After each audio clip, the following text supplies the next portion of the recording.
Good evening and welcome to the Hermosa Beach School District's Town Hall. My name is Jen Cole and I'm the Hermosa Beach School Board President. I come before you tonight as the moderator of the evening, a representative of the board, and as an impacted parent who appreciates and understands the frustration we are all experiencing. Many of you know me and who sits on the Hermosa Beach School Board.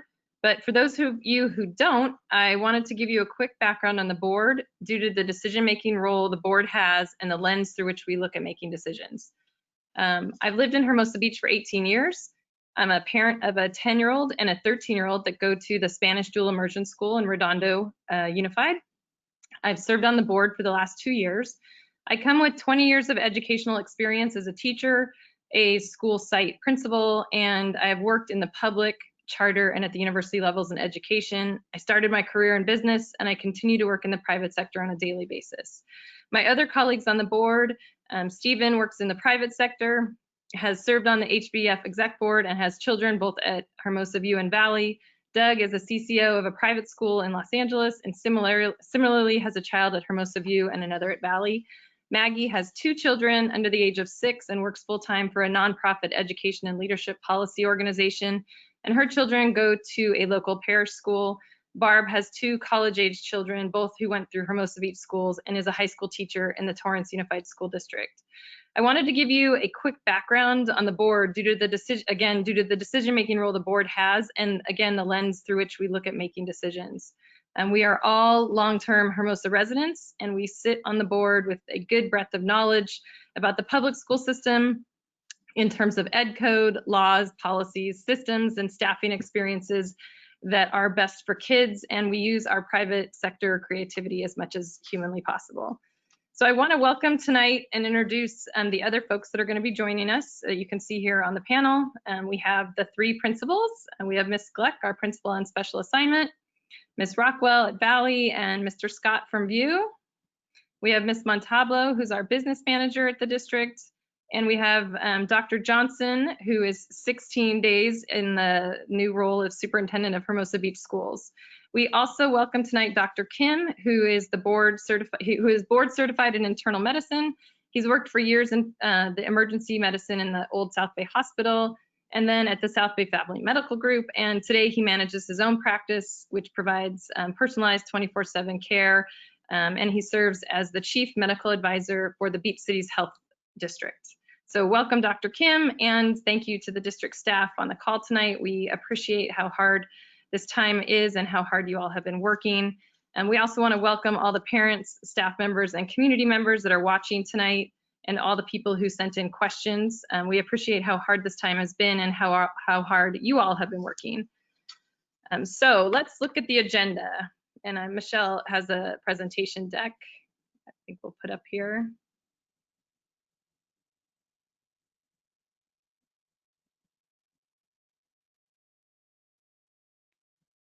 Thank you, Michelle. So tonight we budgeted for 2 hours. If you've missed something, it will be available on the school board link via the city's website, and we will provide a link as well on the school district website. So myself and Dr. Johnson are going to be delivering comments on the state of schools that will help set the stage for the evening and for the next few weeks. That will be under the state of the schools part of the evening, and that might take about 20 minutes, maybe less. Ms. Rockwell will present to everyone the parent and staff survey results at the beginning that were taken in June and at the beginning of July, and that will take about 15 minutes. And then with the remaining hour and 20 minutes, we'll move on to question and answers from the panelists on some key questions, and we'll get to that. And then we'll finish tonight with Dr. Johnson and myself recapping the next steps in the planning for 2020 and 2021. I want to be upfront in that we will not be presenting the final plan for what the Hermosa Beach School District will do in the fall tonight. We will be giving you as much information and answer as many questions as we can at this time and during the time we have allotted tonight. Governor Newsom is conducting a press conference tomorrow at noon where he will be making an announcement on reopening California schools and on COVID-19. So again, we will not be making any decisions tonight. This is breaking news in case you missed it.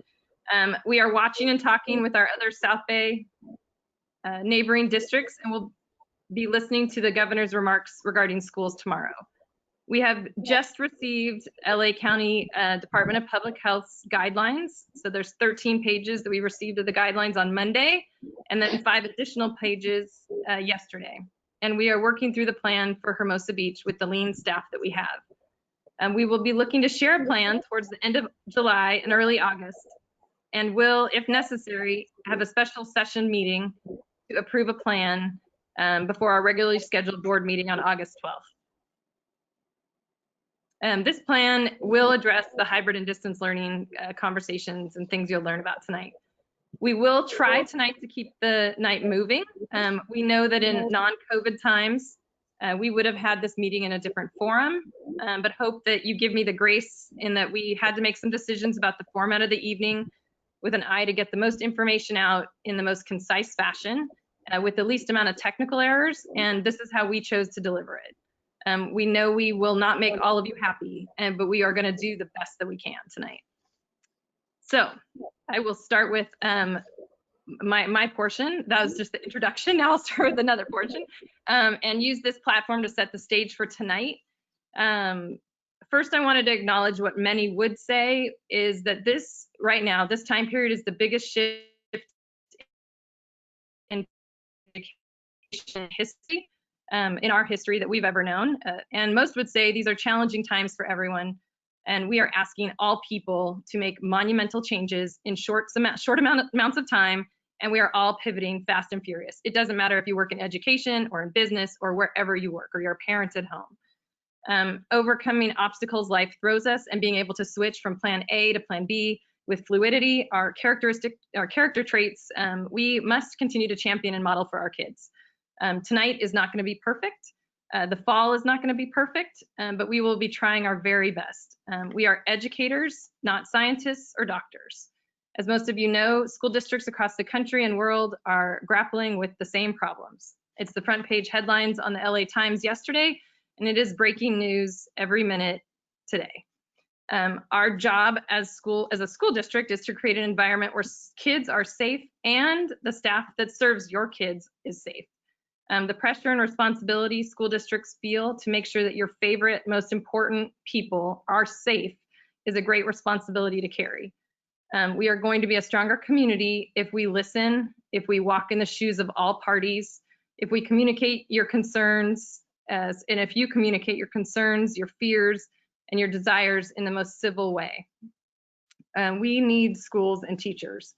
I'm asking in the coming weeks that you not make teachers and schools the place to air all of your frustrations.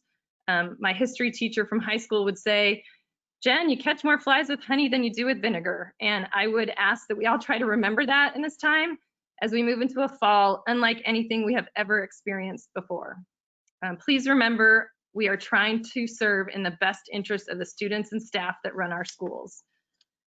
Hermosa Beach is a small but mighty district, but not only are we right now in the middle of a worldwide pandemic, but we also have a new superintendent on the job for 16 days.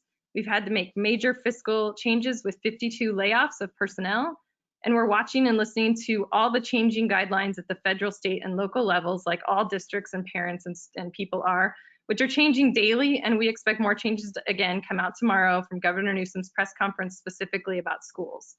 All while trying to deliver a top-notch education plan for your kids and keep everyone safe on a very, very small budget.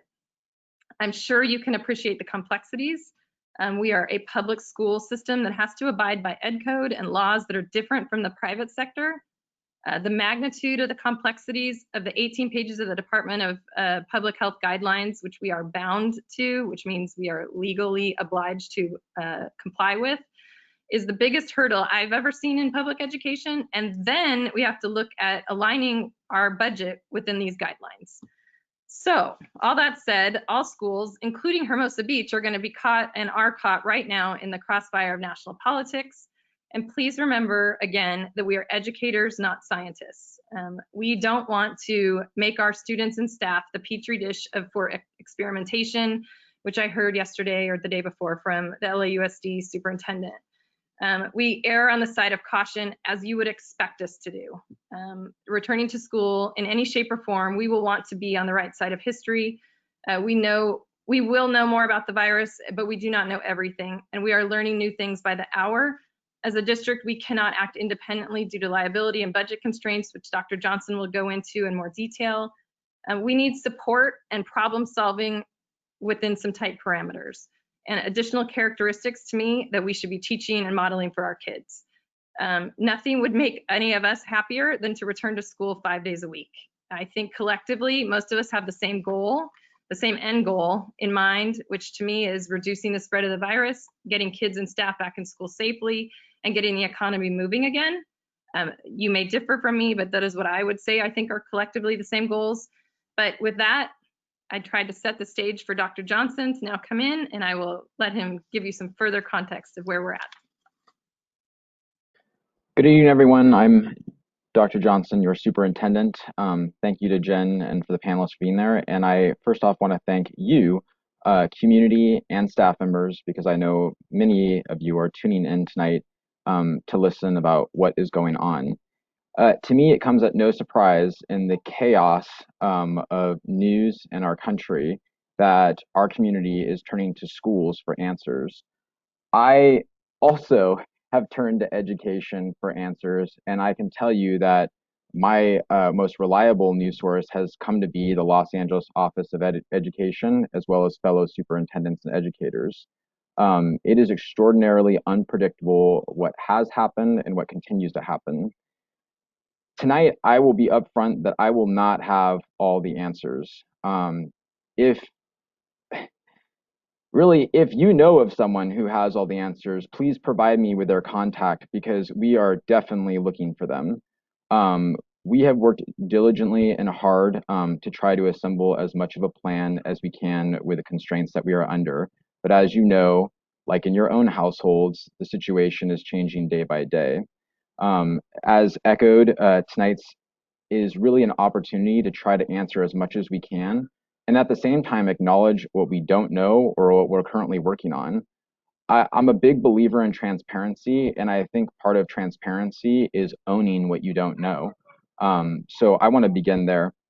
Next, I want to talk about our district's priorities so you can have insight into how your school district leadership views this situation. So here are our 3 priorities during this crisis, and I do take them in order. First is safety for our students, our staff, and our families. That is our first most priority. Let me tell you, that is not a COVID thing. That has always been the case.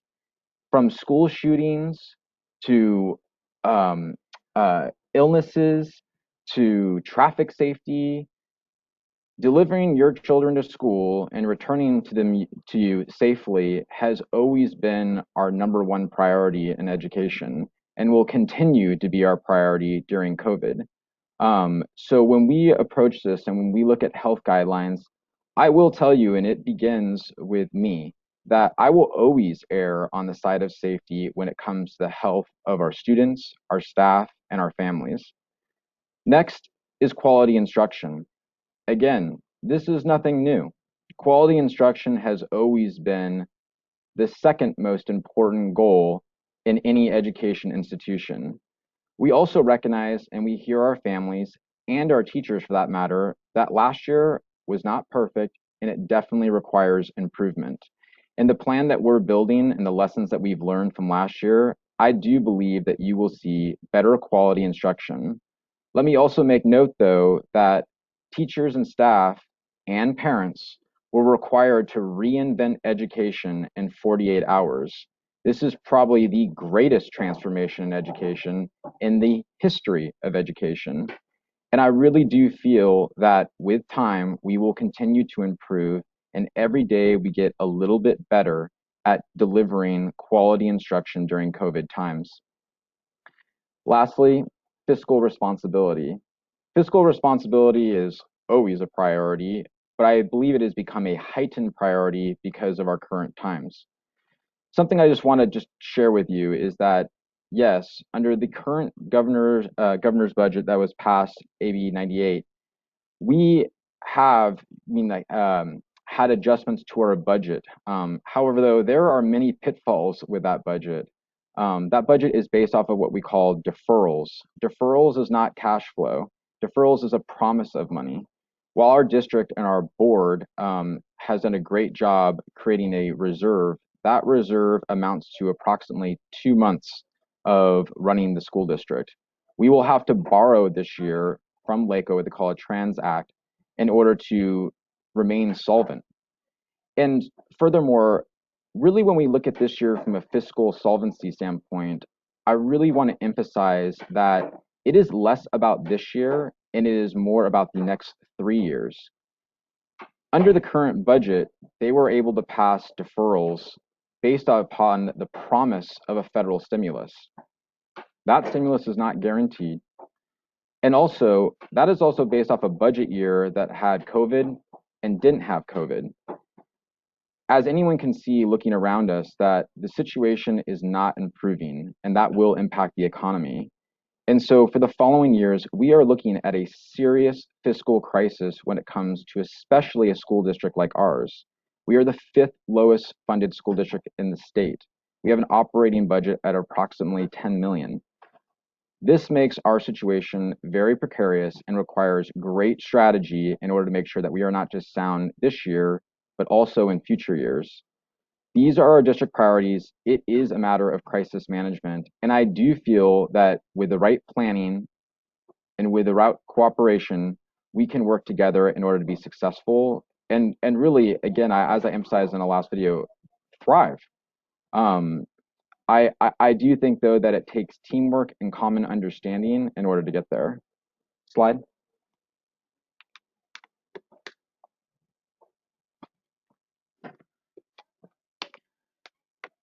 So I want to begin on an understanding, and the understanding has to do with the Los Angeles Department of County of Health Department and the guidelines it put out on Monday. I have talked to a great many parents and staff, and I appreciate all the candid conversations that we've had.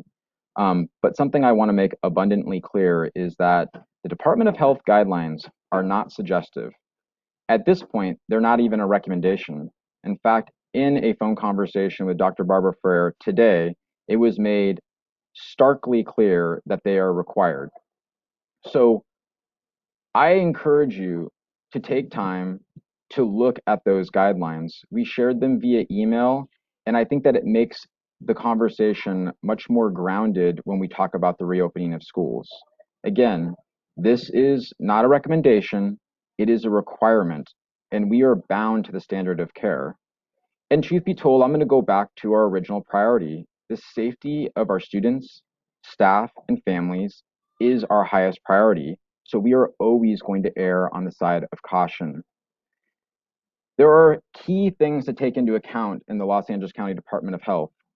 One is that 6 feet social distancing is a requirement. There are dramatic cleaning procedures that must be followed and are routine and built into a school day. Temperature checks and symptom checks are required when students are entering school. Quarantining is a major part of this plan, and that includes for positive symptoms. And also limiting cohorts or student mixing is also a major part of this plan. Those items alone completely reshape how schools operate. And I just want to be clear about this because I think it's been part of the conversation. This effectively eliminates a full day traditional 5-day option. No one is happy about this. Our parents are not happy about this. Our teachers are not happy about this. Our staff and our students. However, this is the reality of the situation. And we will have to move forward working through county guidelines in order to maintain the standard of care. Slide.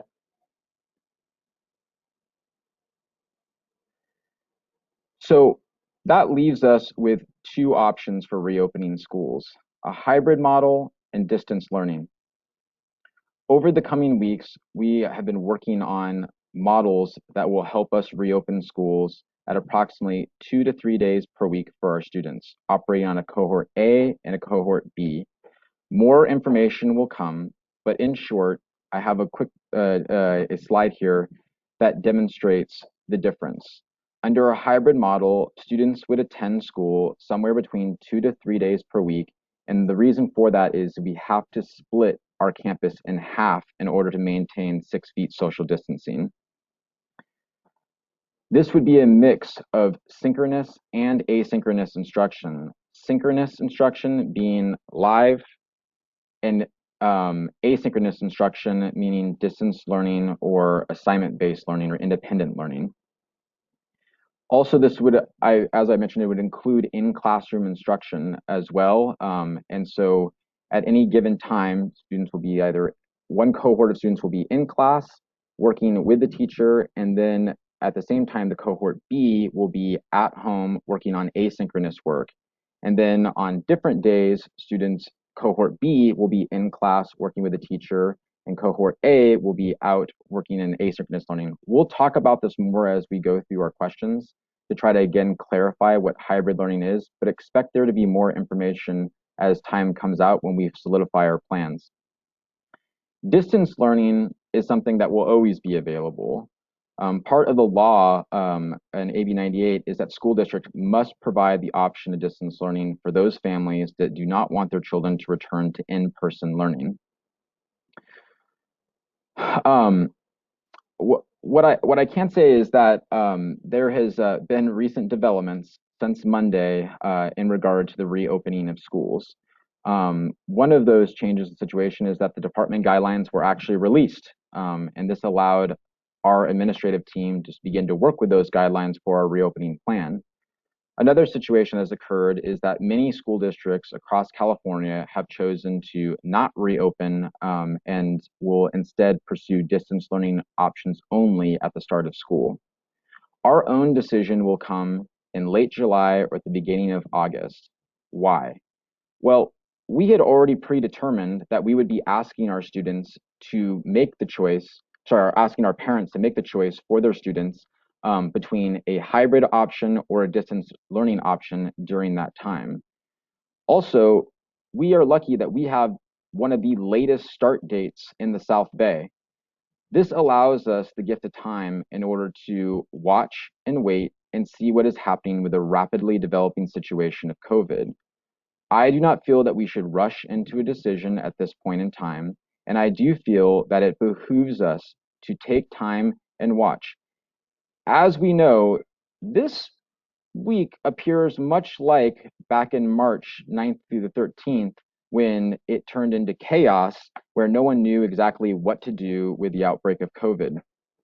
One thing that I think that we should learn from that is that the situation will continue to present itself and there is no need to rush into a decision. So again, we expect that to make that decision in late July or early August in coordination with our original plan of when we would ask our parents to make a selection between a distance learning only option or hybrid learning option.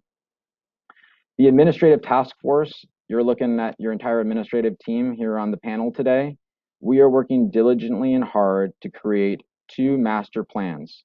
One is a distance learning only plan, the other is a hybrid plan. Michelle? Yeah, I was about to call it, but yeah, I'm good. You can go ahead and first. So our administrative team continues to work in order to draft plans, and we are working closely with our fellow South Bay schools in order to coordinate. Slide. This week on Wednesday, we met with our Reopening Schools Advisory Committee. This committee is made up of Hermosa Beach Educators Association staff members, as well as parents, parent leaders, and administration. The question was asked, how were parents selected for this committee? We had well over 60 parent volunteers for the committee, and we did a random number generator in order to select that for the sake of equity. The question has also come up is, why is the committee so small? One of the things is I have to acknowledge is that in this planning purpose, we have to move relatively fast. And to have a true working committee in virtual times, that number does need to be limited in order for it to be functional and also meaningful. You have a limited number of administrations, so the idea of having various subcommittees will effectively remove those administrators from their ability to actually work on the plan itself. We need to be swift and move quickly, but also we are looking for feedback. Hence, the town hall assembly, as well as our surveys, are opportunities for our families to give us feedback and concerns. And those are things that we take very seriously and have been integrated into our draft plan. Let me be clear though, one thing that I have learned from talking with families, reading surveys, and in engaging in committee is that no two opinions are alike, that this plan will not be a perfect fit for everyone, but it will be the best compromise in order to get back to schools safely and with a strong educational plan while also being fiscally responsible. All right, so next what I'd like to do is I believe it's time for to present that survey data itself. So I'm gonna next turn it over to Principal Amy Rockwell, who's gonna present on our survey data.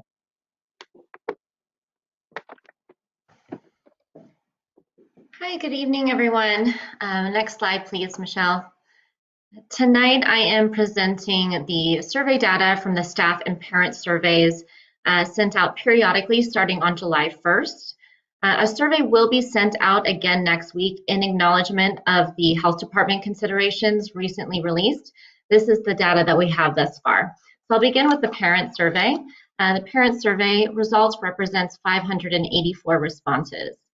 And those responses come from families with varying grade levels. So you can see here that all grades are represented by parent responses. Next slide, please. Next slide, please, Michelle. Thank you. The first question is, schools are able to reopen, which plan best meets the needs for your family? 75.6% of families reported that the best plan that would meet their needs is to return with a part-time or hybrid distance learning.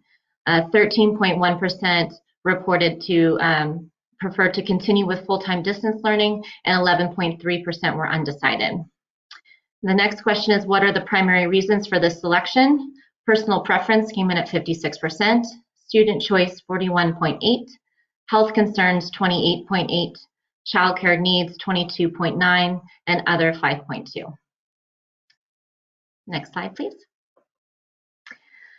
What concerns do families have right now about their children returning to school? The majority of responses at 55.5% are were that my child was not able to socialize with their peers. 46.7% that their children catching or spreading coronavirus. 36.6% not being able to social distance at school. And then 33.8% school cleanliness.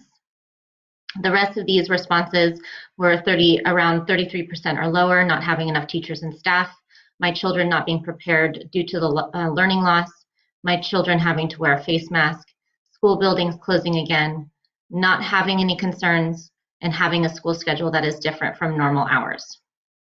Next slide, please. Families reported that if they were to choose a hybrid option, that 52.4% of them would prefer an alternate in-school days. So that would be Group A coming on Tuesday, Thursday, and Group B coming on Wednesday and Friday.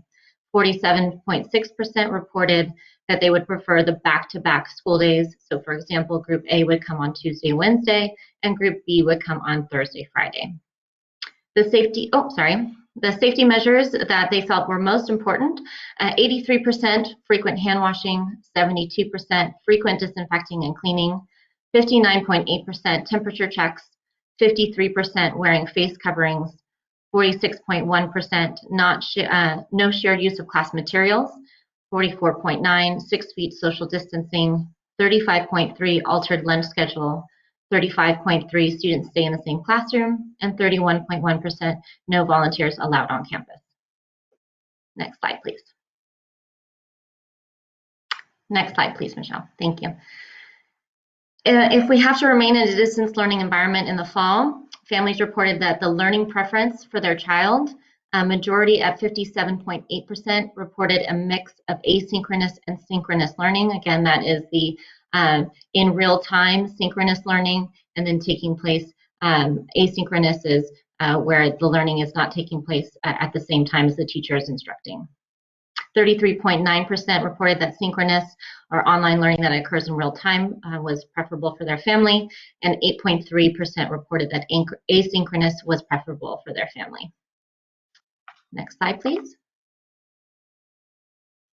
If we continue distance learning in the fall, families would like to improve their child's distance learning experience with more synchronous instruction, not having distance learning, schedules that resemble the school schedule more closely, consistency across classes within the grades, and that was elementary and middle school families reporting that, and lesson plans provided ahead of time.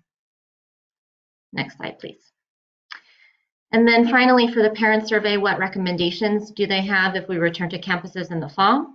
Some recommendations included outdoor learning options, safety protocols, for example, wearing masks, face shields, hand washing, and social distancing, keeping siblings together on the same schedule, offering hybrid and distance learning options, making sure that students who have IEPs come to school consistently, keeping cohorts of students together from the previous year. So this is particular to elementary, often called looping, where the class would move on to the next grade intact, and increasing deep cleaning. Next slide, please. So the next set of results are our staff survey results, and this represents 53 responses. This is both classified and certificated staff, so teachers and other support staff responding to this survey. Next slide, please. So should we receive guidance from local health authorities that it is safe to return with cautionary measures in place? Will you be returning to school starting on your contracted return date? 51.9% reported yes, that they would return, but they have concerns. 34.6% reported that they would confidently return. And then 7.7% reported that no, but they could change their mind based on the safety measures in place. And then finally, a small amount said that no, they don't feel safe regardless of the measures. And then if they indicated no on the previous question, the next question is, does the staff member intend to request a leave? 82.1% said that it was not applicable, that they did not answer no on the previous question. And then 17.9% said that they plan to make a decision when the reopening plan is released. And then finally, in this same strain, if you intend to take a leave, for how long would you request a leave? 92.3% said it was not applicable. And then a small measure said that they would consider a leave until social distancing at school is not necessary, and for the entire 2020-2021 school year. Next slide, thank you. And if given an opportunity to be 100% distance learning teachers, would a staff member be interested in applying? 52.1% reported that they would need more information about the roles and responsibilities of that position. 27.1% said no, and 27.1% said yes, and 20.8% said no. And then concerns for returning to work that staff members reported, catching or spreading coronavirus, health concerns, not being able to socially distance at school, school cleanliness, not having protective gear, school closing again, class size, and childcare needs. If we reopen with a hybrid option, which in-school schedule would staff members prefer? 47.1% would like the alternate in-school days, so Group A coming Tuesday, Thursday, and Group B coming Wednesday, Friday, for example. 52.9% reported back-to-back school days would be preferable, with Group A coming Tuesday, Wednesday, and Group B coming Thursday, Friday. And then in accordance with the mandates of the LA County Department of Health, what safety measures were most important to staff members? Being contacted if someone tests positive, improved cleaning, no volunteers or visitors on campus, all individuals on campus wear a mask, temperature and health checks, social distancing in classrooms, and personal protective equipment at 60.4%. How comfortable are staff members with participating in a daily symptom check for school safety? 64.2% were very comfortable, and 17% reported that they need more information about the daily symptom check answer.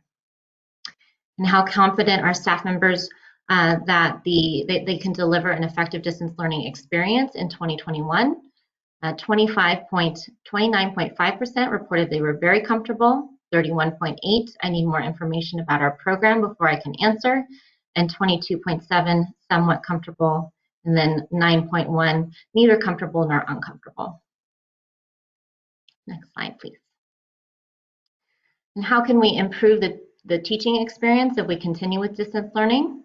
Guidelines and training for teachers, team planning and consistency, a different grading system, a better learning management system, attendance system, more synchronous instruction, ability to work from the classroom rather than at home, and a system to get supplies to students. Next slide, please. And finally, what recommendations do staff have if we return to campuses in the fall? The ability to work in the classroom, grading policies, discussing grading policies, communication regarding health and safety, a use of outdoor spaces, teachers in middle school moving while student cohorts remain in the classroom, block scheduling, live streaming, special needs students attending school daily, and 100% distance learning until there is a vaccine or a manner to assure the safety of all staff and students.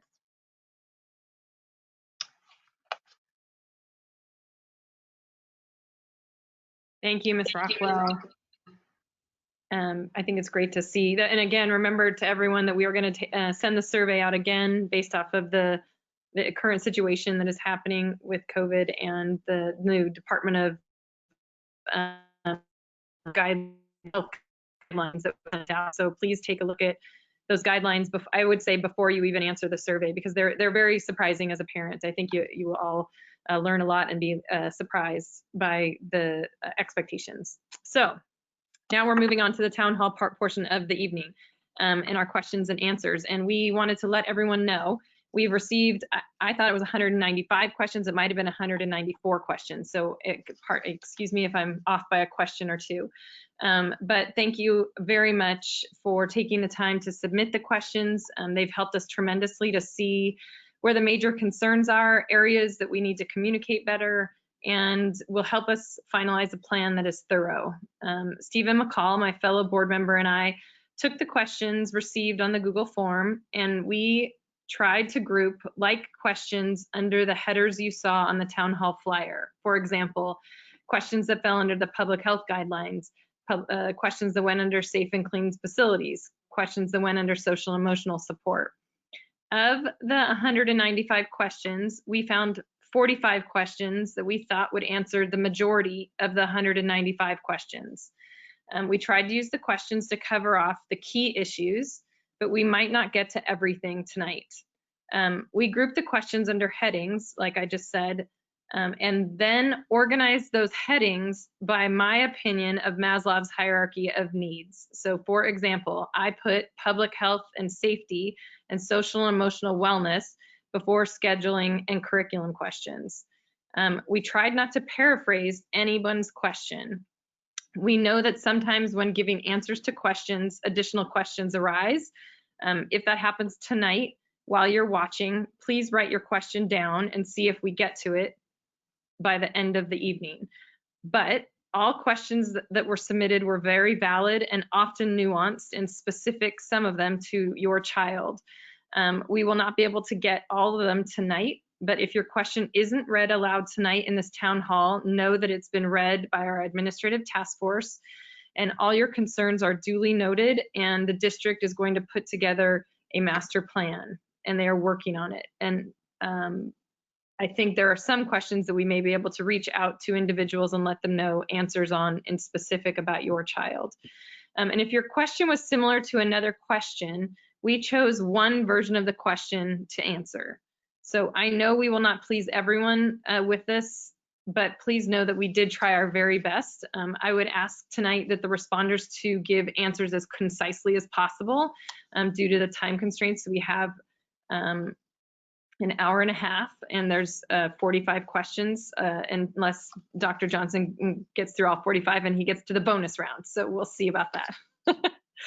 During the course of the evening, if I think you've answered the question, I may nudge us to move on, and I hope that you will forgive me if I just say I think we've answered that.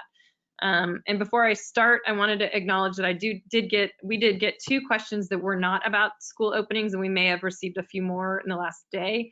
But one question was specifically about discussing diversity and the inclusive of Black Lives Matter initiatives, and I wanted to let people know that Maggie and I are Maggie's on the board also, and we are putting together our ideas, and we'll be getting information out to the public about creating a task force led by the board on that. And we are, Maggie and I are meeting together next week. And then there was a question or a comment about teacher layoffs being a surprise. And I wanted to just state that we did our very best to prep the community as of March 15th and every subsequent board meeting after that, and that layoffs were not what any of us wanted to do, but we had a legal obligation to present a balanced budget by June 30th, and I will respond to that parent directly. So with that said, we will begin the evening's questions, and Dr. Johnson and the rest of the panelists, let's begin. And what we've done tonight is we have put the question at the bottom of the screen so you can read the question in case you get sidetracked at home, or so we can keep everyone following along. So we will begin for the first question.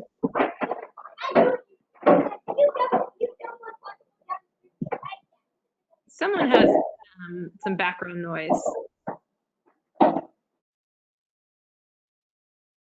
So can I have you switch to the next?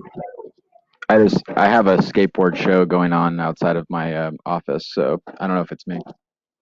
I think it is, yes. Michelle, can I have you move to the next slide? And the next slide. So the initial question is regarding public health guidelines. So how will the decisions of the neighboring districts, Manhattan Beach and Redondo Beach, affect Hermosa Beach's plan for the upcoming school year?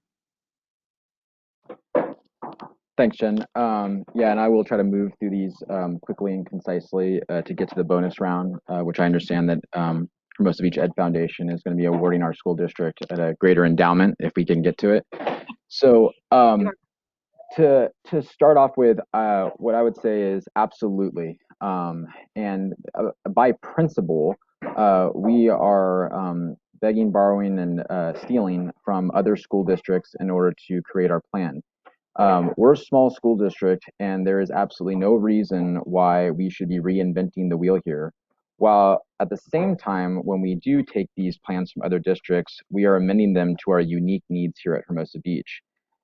First and foremost, though, Manhattan Beach and Redondo are probably the most important school districts that we're borrowing from, because we recognize that many of our families overlap with both of those school districts.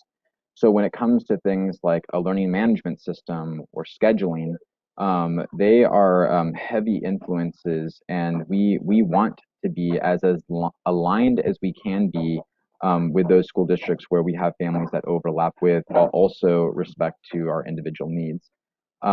So I can also tell you that I've been working very closely with those superintendents and other local South Bay superintendents in order to, again, share resources and come to some alignment or best practices in regard to reopening for next year. Thank you, Dr. Johnson. And just a reminder, I looked at the schedules of the 3 districts, and we do align on our Thanksgiving schedule, our Christmas schedule, and our spring break schedule. We just open and start school at different times. Number 2, moving on to the next question. Under public health guidelines. Since there is no evidence of children getting COVID-19, nor any evidence that children can spread COVID-19, why are there plans to restrict on-campus learning? If there are concerns for teachers and other school staff, precautions can be taken to protect these individuals. As a community, we need to get children back to school full-time for their mental health and for learning. Also, so their parents can make a living to support the school system. This should be a priority for the board.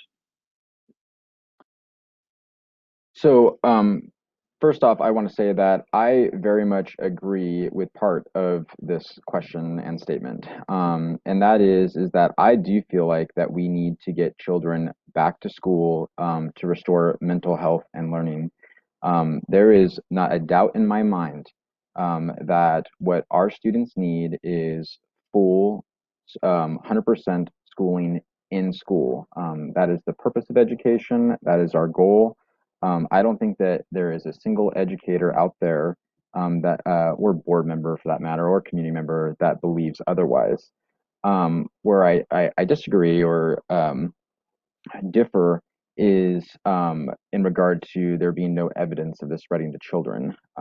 Today, I was on a phone call and learned that there are over 10,000 cases in Los Angeles County of people who've been infected that are under the age of 18. And also, furthermore, I want to go back to the LA Department guidelines that will establish the standard of care by which we are governed in regard to safety. That will always be our guide. So, if looking for a reason of why reopening looks the way it does, to me, it will always come back to adherence to those guidelines in the name of safety. I also want to thank Dr. Kim for joining us this evening. I really appreciate his time. I do think that we need to cut him loose at 6:30 because that's some time constraint there. But I wanted to just ask Dr. Kim if you had any input on this question. Yes, thanks, Dr. Johnson and the board principals. COVID-19 is felt in the pediatric and the childhood groups. It is less so than in an adult population, say greater than age 18. We're lucky in the state of California not to have any deaths in children under the age of 14. They can spread the disease, though we think it's less so than us adults 18 and up. There was one study out of Switzerland looking at families that had children and adults with COVID-19, and out of the 40 families they studied, only one family was thought that the child spread the disease to the other family members. It's usually the other way around. What we are happy to see is that children tend to have a less serious form of this disease, which is really great. And there's some research out of Cambridge University in England looking at the structure of the mumps, measles, and rubella virus and finding similar proteins on that virus as to the COVID-19 virus. And there's a thought that perhaps the MMR vaccine is protecting some of those kids that have been vaccinated. I hope that's helpful. Thank you, Dr. Kim, and we appreciate your input as a medical doctor into this conversation as well.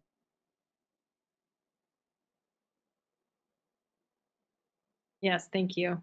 All right, let's move on to the next question. Also under public health guidelines, will the students be practicing social distancing in classrooms? What will that look like? How many kids per class? Yeah, this is a great question, and what does it look like question. I had the opportunity while I was working at Redondo last year to see the opening of the Lincoln CDC, or Child Development Center, and actually had an opportunity to see a classroom, albeit it wasn't like typical school, it was Child Development Center, but what social distancing would look like.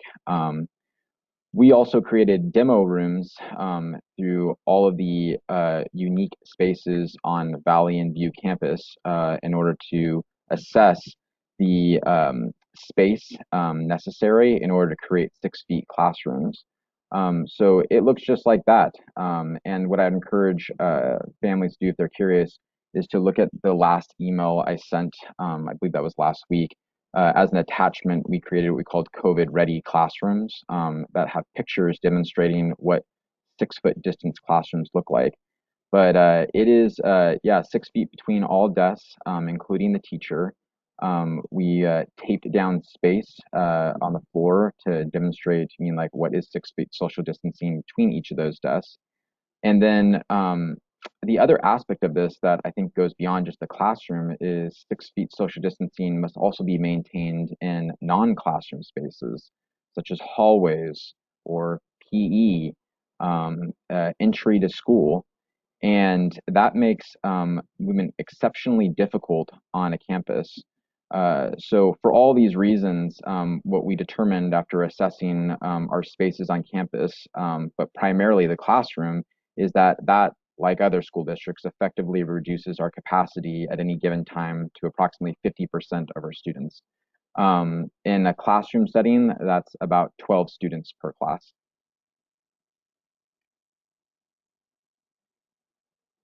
Thank you. Next slide. Under public health guidelines, will there be opportunities during the on-campus days for kids to walk outside and take their mask off if they are feeling overwhelmed?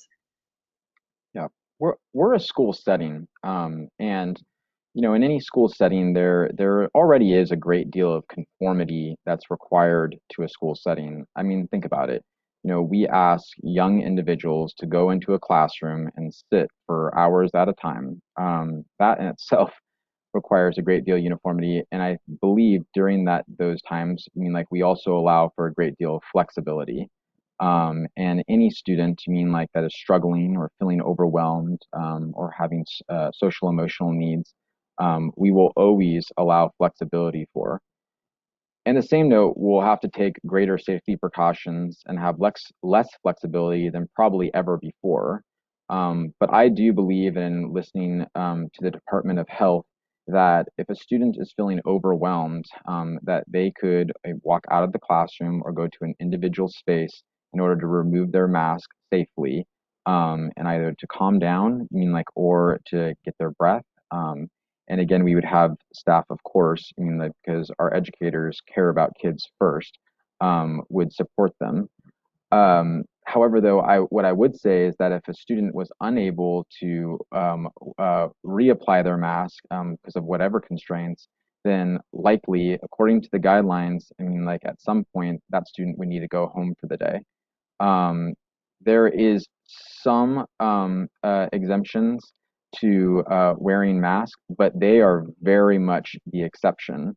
And it has been highly emphasized that masks will be an absolute requirement on campus. So I do believe that we need to approach this issue with a lot of empathy, a lot of care, and affording a lot of mistakes, and understanding to our students and our staff for that matter. But at the same time, the general rule will absolutely be that masks will be required on campus. Jason, can you just confirm about that for parent drop or any interaction a parent might have on campus? Yes, that all visitors on campus, including contractors or vendors, which should be absolutely limited according to the guidelines, will also have to adhere to the same guidelines, and that includes wearing masks. And that is for kids over the age of 2 and up. That's what I read? That's correct. Okay. Let's move on to the next question. Under public health guidelines, we put plans to adequately make children regularly wash their hands multiple times daily will cause great interference. Yet it would most certainly be necessary. Will children be mandated to wash their hands, and how many times a day, and who will monitor? Yes, and the language around washing their hands during the day is frequent, and there's many different descriptions of what frequent would mean, but hand washing should happen for at least 20 seconds, and then when there is a sink not available, then hand sanitizer that abides by the appropriate guidelines can and will be utilized. But in regard to frequently, some examples would be before and after eating, toileting, after outdoor play, before or after a group activity.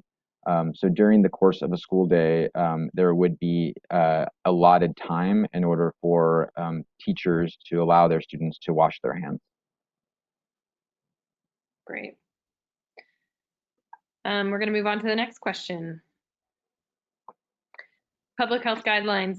Our children are going to suffer without full-time face-to-face instruction at the school.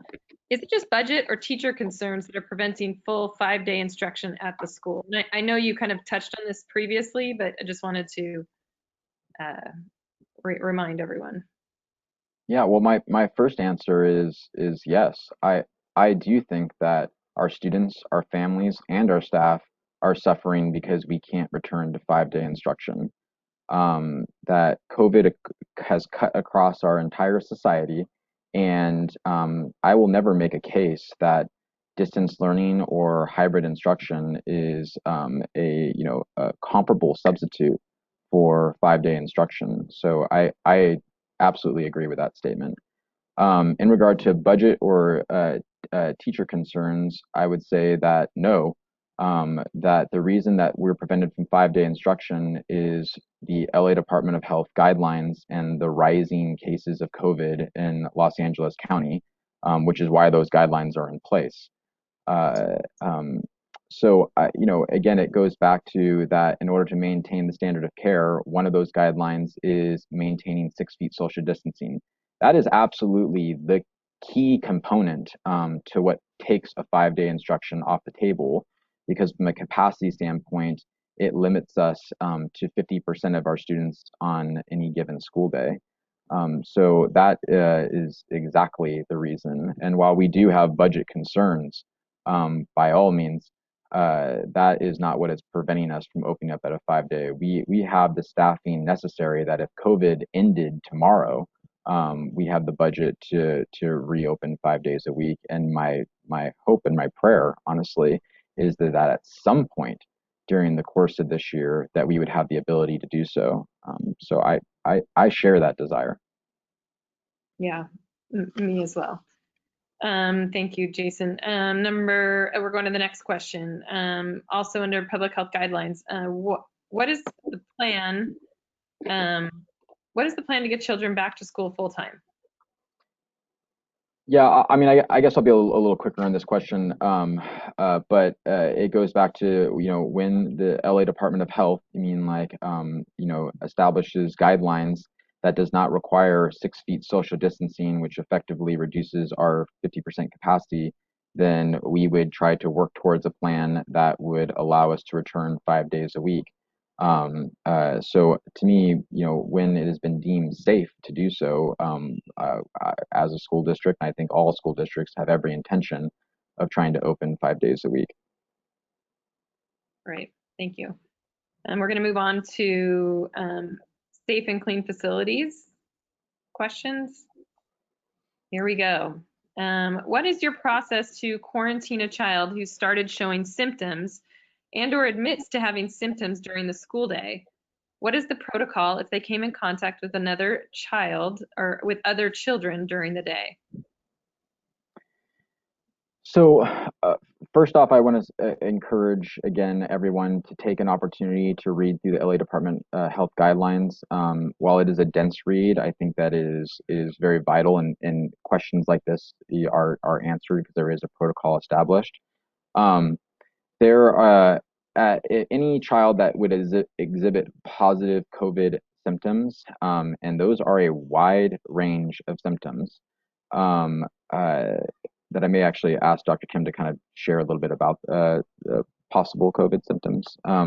But any symptoms would immediately be required to be isolated in a sick area with a mask applied, and then they would be sent home for the day or asked to come home for the day. And obviously, if they were sick, we would call 911 without hesitation, or sick to the point where we felt like it was a medical emergency. If you look at the guidelines, something I want to point out here that I think is important to note is that quarantining can also take place for any students that were in what they call, quote, close contact with the student who exhibited positive COVID symptoms. Keep in mind that is not just a positive test, that's positive COVID symptoms. So I do think in the LA Department of Health guidelines that is very key language that I've actually asked for clarification about, because anyone that's worked in an elementary school or a middle school for that matter, or just been a parent knows that on any given day, there are many students that may exhibit or come up with symptoms during the course of the day just related to the common cold. Prior to COVID, as a principal, we experienced from December to February a dramatic increase an illness that in some cases I had 50% of my classes out. I think it was so dramatic that I've heard some people believe that COVID was here prior. I don't know about that, but what I do know is that from being an educator, that kids get sick all the time. And what this would effectively trigger is routine quarantines on a regular basis. And close contact is described as it's up to 15. I think it's up to 15 minutes in the vicinity and within the vicinity within 6 feet of a person who's exhibited positive symptoms. So I would just say that yes, there is a protocol in place, but that again will dramatically, under the current guidelines, dramatically change access to school, which is one of the reasons why the plan that we've developed, we have to always be distance learning ready. Hence why we are looking to adopt a learning management system, because we could be quarantining or shutting down our classrooms very quickly. Dr. Kim, would you like to share anything about just what symptoms look like in someone that may or may not have COVID? Sure. So in ages 0 to 19, in decreasing frequency, the most common symptoms are fever, cough, and shortness of breath. That's about 63%. And then rapidly going down, that myalgias, which are muscle aches, and they're more common in kids 10 to 18 than in 10 and younger. Runny nose is more common in the younger kids. And then headache, nausea, vomiting, abdominal pain, diarrhea, and what's quite unusual is loss of taste and smell in the 10 and younger. But that's about 10% noted in the 10 to 19-year-olds. So those are the symptoms that kids generally notice. Thank you, Dr. Kim. Yeah, so as you can see, that it's to me, my reading is a rather broad range of possible symptoms that could easily be, in my opinion, it could easily appear as a common cold. And so I do feel that that is a major factor in the logistics of reopening schools. And then what is the protocol if they came in contact with another child during the day? And I know it's in the Department of Health public guidelines, but can you paraphrase? So as I mentioned about close contact, that those children as well would have to be quarantined and sent home. And close contact is described as any person that's within 6 feet for over 15 minutes. So that would effectively be a classroom or beyond, depending on what the school day looked like and who had contact with that child. And then I'm sure there's some HIPAA laws that we would have to abide by, similar to when a child gets lice at school or pink eye. Yes. I don't know if Dr. Kim wants to take that one. I don't want to get too deep into HIPAA over here. I think if a child, yes, there are HIPAA laws that will prevail. However, if a child is diagnosed with COVID-19, then the contact tracing teams will be activated, and those individuals that have been in contact with the child will be contacted as well. Great. Thanks for letting us know that, because we do have a question about contact tracing coming up. Okay, let's move to the next question. Under safe and clean facilities, how frequently and quickly will our community be able to be tested? And when, if and when we have confirmed cases of the virus, how quickly will we shut down? So it's still in working phases, but we are working with Beach Cities Health District on the possibility of some type of testing arrangement. However, I think, as everyone knows, that testing has been sometimes readily available and sometimes not been, depending on where you're getting tested. Dr. Kim, feel free to chime in on anything that you may know that I don't, but I know that that currently is a work in progress in regard to Beach Cities. Do you have anything to add there? Yeah, we're very much involved in the PCR testing, which is for active disease. We've probably done over 30,000 tests to date. Our site used to be up at the Galleria. Now it's behind the old South Bay Hospital. We get our test kits through the LA County Department of Health and Department of Health Services. So as long as that supply remains, we have the ability to test. And getting into the school year, there is no age limit for testing, so right down to a newborn can be tested if they're showing signs and symptoms. It is a process in evolution, so we hope to be able to continue to provide these services and help the schools as they open up. So in regard to shutting down, if we confirmed a positive test, that would also again trigger identifying those students and staff that had close contact with that individual, and they would be quarantining also for 14 days. And again, close contact is within 6 feet for at least 15 minutes. So I would say that as far as the parameters go, that we could be shutting down a classroom, multiple classrooms, site, or the district level really quickly in the event, depending on the degree of contact that that individual had with members in our school community. Okay, thank you. We're going to move on to the next question. This is a big question, has lots of parts. We'll do a little at a time. What guidelines and clear criteria will be set regarding sending kids, teachers home and returning to school regarding 6 symptoms, or if a child, teacher, or family member becomes ill with COVID? That's part 1.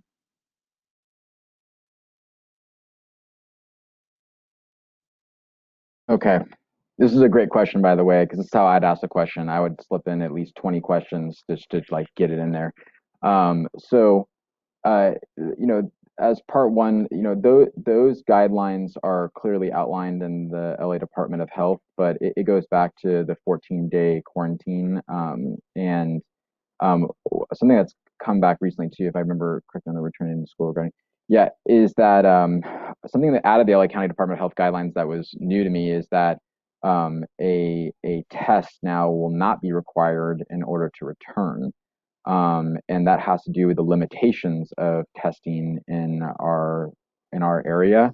So they are now not recommending that, but then that individual does need to be symptom free and of quarantine for up to 14 days symptom free. So that's the latest update I have there. Okay. Did I get that right, Dr. King? Sorry, did I get that right? Because that one was a curveball. That was like a new one I learned this week. Yeah, today. no, you did. You got it correct. We're not repeating the PCR test because viral particles, although they're not infectious, can remain recoverable for up to 7 weeks. So the test can remain positive and the individual is not infectious. So it's basically 10 days after their diagnosis, or 14 days total, or 3 days without a fever, and they're able to go back to work or school. Nice. Okay. That's how I got my doctorate.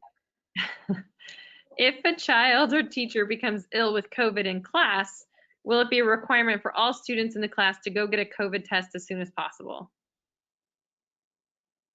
Yes, so if we identify first and foremost a 14-day quarantine, but if we identify a positive case and close contact, then we would be guiding those individuals to get COVID tested. And in turn, this is part of the relationship that we're working with Beach Cities Health District to help coordinate that.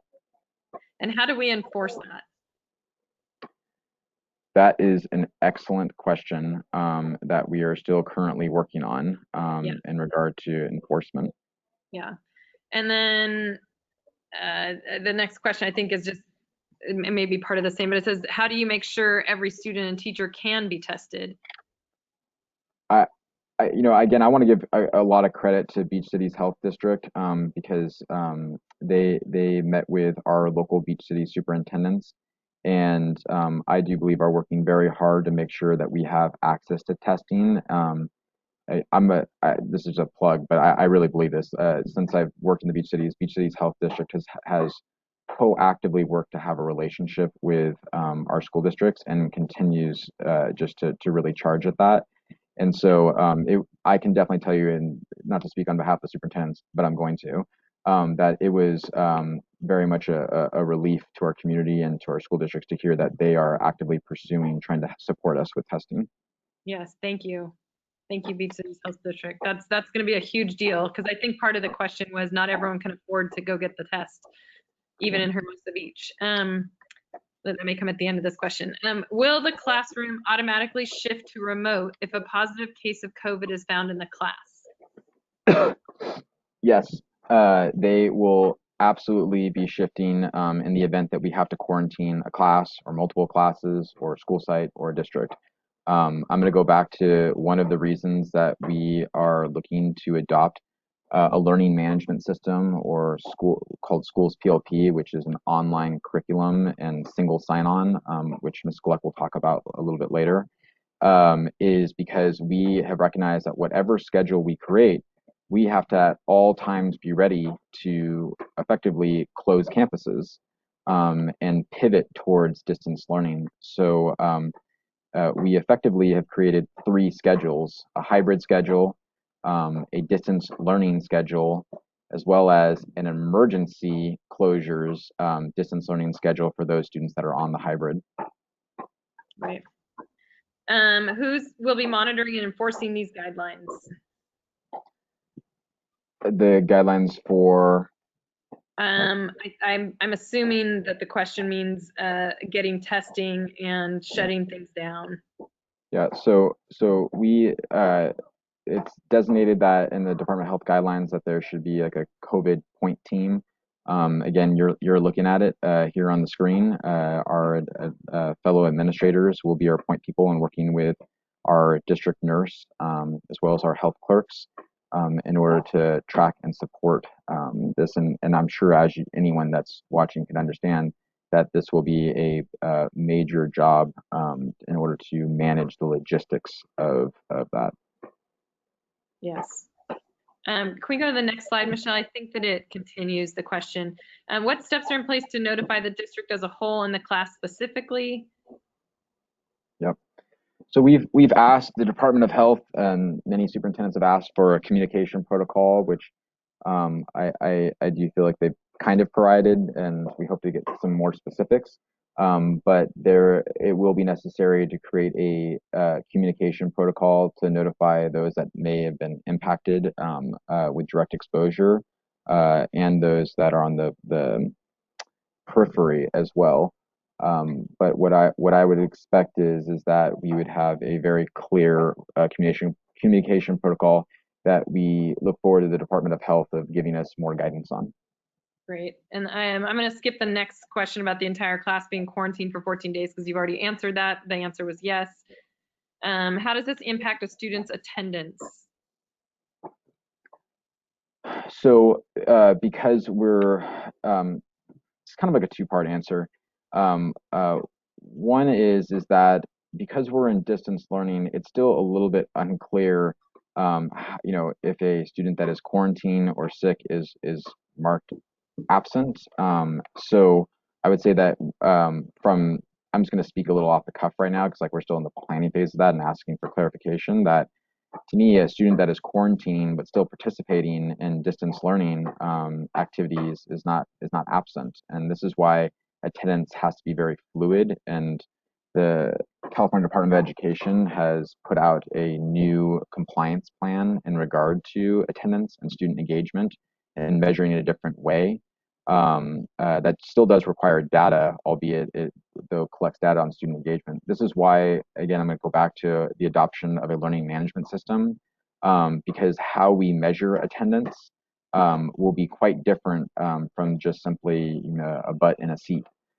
So I would say that more information to come on that, but if we of course would be holding harmless for those students that have been quarantined or God forbid are ill from COVID.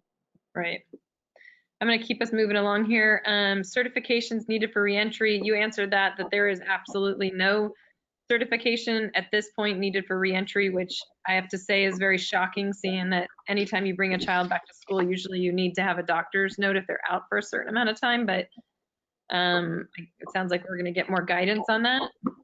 Yes, that is my current understanding from a conversation that I received today on a phone call with Dr. Ferrer and the other 80 superintendents in LA County. Right. Okay. And then I'm just gonna, the reason about the wanting to make sure that we could get somebody, have a partnership with Beach Cities Health District in terms of at least helping us with testing and tracking, is that not every family in Hermosa Beach has access and resources to the kind of immediate testing medical care that this would be required for. And I think sometimes people forget that it's not, not everyone in the community is exactly the same. So That's a thank very you good point. for the point. We will move on to the next question. And we'll try to keep us moving because we have 45 more minutes and lots more questions. If a teacher is out, how are you preserving the safety of classrooms with substitutes? Will teachers and subs be COVID tested? What are plans for anticipated subs shortages? So substitute teachers would follow the same protocol as any teacher, which is there will be a symptoms check either remotely or physically before entry. So they would fall under the same guidance as teachers, and that's in alignment with the Department of Health guidance. I think it's a good question in regard to substitute shortage and that possibility. But I think there's a lot of ifs here. One being is that the idea that there would be this like strong substitute shortage. I don't know necessarily to be true, because one would say like, well, people are going to be out sick. But if people are out sick, then there may likely be a quarantine in place. So therefore, in-person class wouldn't be happening. And we would be working with our collective bargaining unit about how teachers can support each other during distance learning as substitutes, which that's already happened during spring, where collective bargaining, the Hermosa Beach Educators Association, which is our union here, and other unions have made arrangements with their school districts in order to determine how to cover teachers during distance learning. So that said, I mean, there are at any given year, there could be substitute shortages. And what we typically do is rely on administration or certificated out-of-classroom personnel to support that classroom. If we notice that there is a trend of substitute shortages under current times, then we definitely would be looking to find remedy. And there are sometimes services that you can work with that can provide you emergency subs. They're more costly, but they are available. But I'm not entirely convinced that with the rate of unemployment currently, that there will be a dramatic substitute shortage. And I think that the way that quarantines and illnesses will impact campuses, I don't know if it's going to be quite this. I think that I don't see it being the same type of situation. I see in many cases sub shortages not being the bigger issues that we have in front of us. Thank you. We're going to move on to the next question.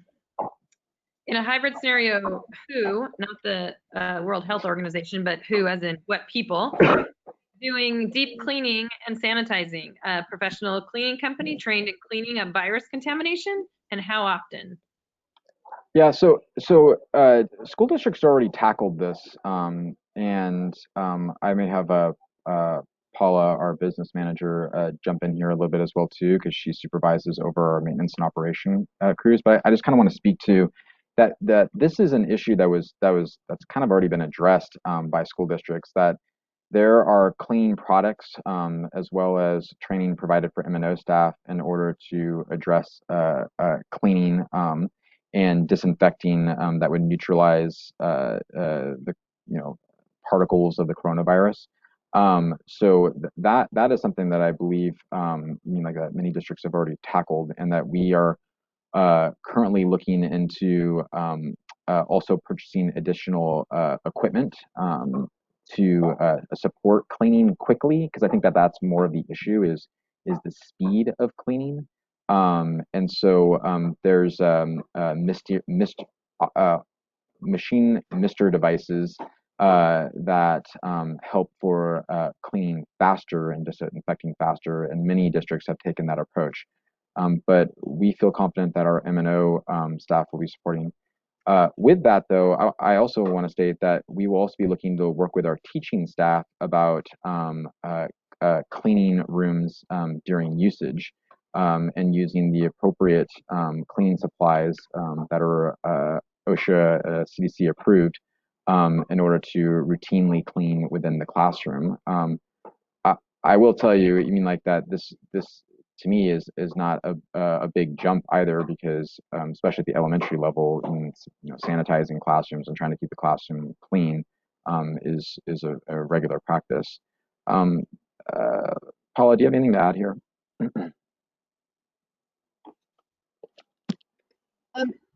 No, not really. I think you covered it pretty well. I will say that we had moved to this disinfectant products last fall, so we have been using it consistently since last September. We've changed the model of application a couple of times to make it more efficient. So we are using a smaller hand pump now, and it's with a smaller tip that seems to be very effective. But like Dr. Jason said, we are looking into getting a larger Mr. Electric that we would have one on each campus. And can you speak a little bit to the clean products that we are using and are looking to use? So the cleaning products that we are using currently is Super 60, and that is a disinfectant. And then we're also using PC30, which is a food grade disinfectant that could be used on student desks in the classroom by teachers for surfaces that students would be touching or eating, lunch on their desk potentially. And it has already been used in the fall and early winter on the lunch tables outside. And both are effective disinfectants for the coronavirus. Yes, so, and they're both yeah. EPA registered. Yeah. Yeah. So we feel like that we've learned a lot, but we do feel pretty confident that when it comes to cleaning procedures, that we will get to where we need to be in regard to sanitizing, disinfecting. Thank you. Michelle and Peter, just a brief pause for a second. I've just gotten a note that just said it's really, the volume is very low, and the slides look like they're out of focus on the screen. So I'm not sure if there's anything we can do about that. But we'll move on to the next question, but maybe if you guys can take a look at that. The next question is, when was the last time Valley School ventilation system was checked and cleaned? And will classroom doors be required to be kept open to allow for proper ventilation? So I don't know if I need to start yelling in order for people to hear me, but yeah, as loud as I'll boom my voice. So I am gonna turn this over to Ms. Montalvo to talk about our ventilation systems. Okay, thanks, Dr. Jason. Both campuses have annual and semi-annual HVAC inspections, and if maintenance is required at that time, the routine maintenance is performed by our staff. Typically, the annual inspections happen in July or August over the summer. At that time, all the air filters are replaced and all the air coils are cleaned. The economizer is looked at, as well as a host of other things. They have a checkoff list that they're going to use this year that's new to make sure they're hitting all the points.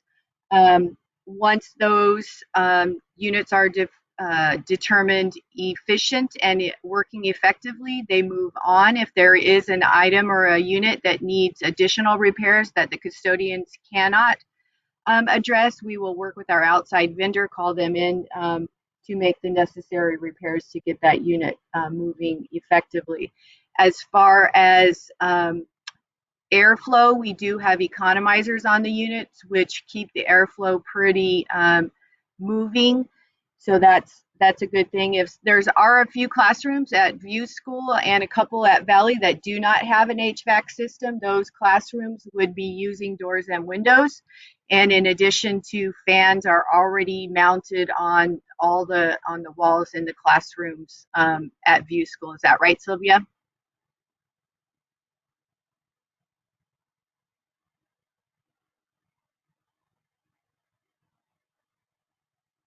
Okay. She Yes, frozen? no, we were able to go ahead. We do have the fans mounted in the classrooms in 2 locations. Great. Okay. Just wanted to confirm that. And we are using commercial grade filters in all our systems. We do have older systems, so we're using the most efficient filter that we can potentially use with the systems that we currently have and operate.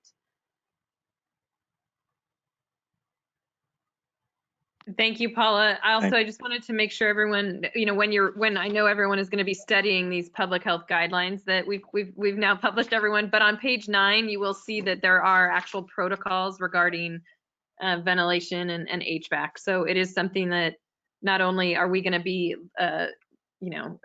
very on top of, but the state and the health department is also requesting and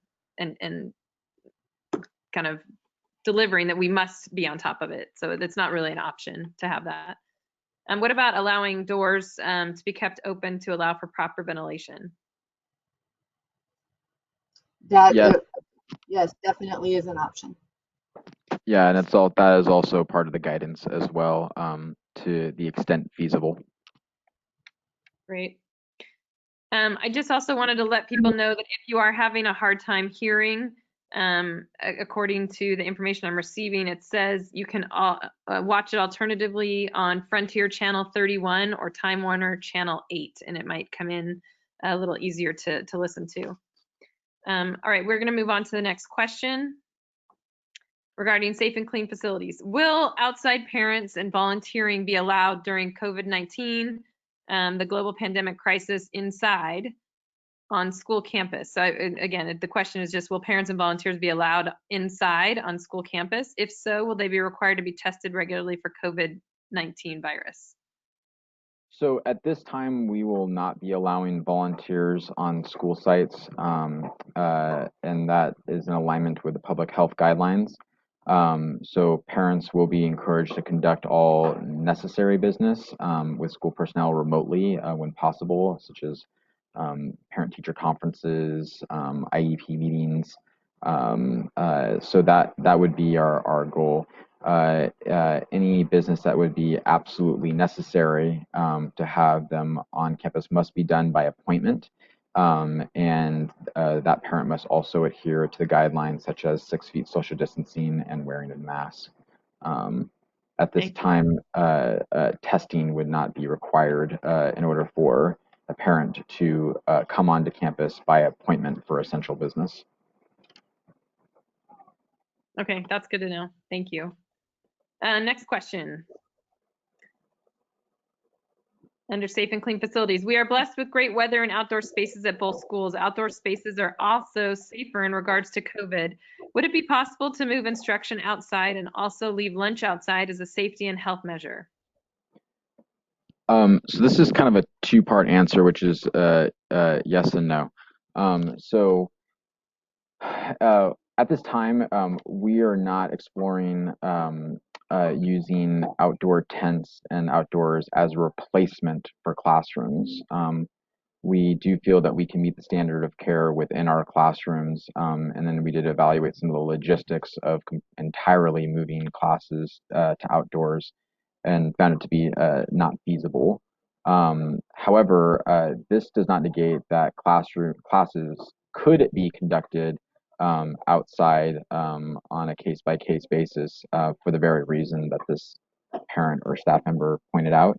But again, to use it as a measure to entirely, I would say, remove classes, because this question comes up a lot, entirely remove classes outside in order to increase our capacity to return to a 5-day schedule.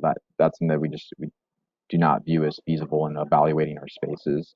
But I do feel that we'll continue to evaluate exploring using outdoor spaces as alternative spaces for teachers that would like to move outdoors. And I think teachers do that anyway during the course of any given school year. And lunch is already outside. Lunch is already outside, yes. Okay, we're going to move on now. I think we move on to social and emotional support.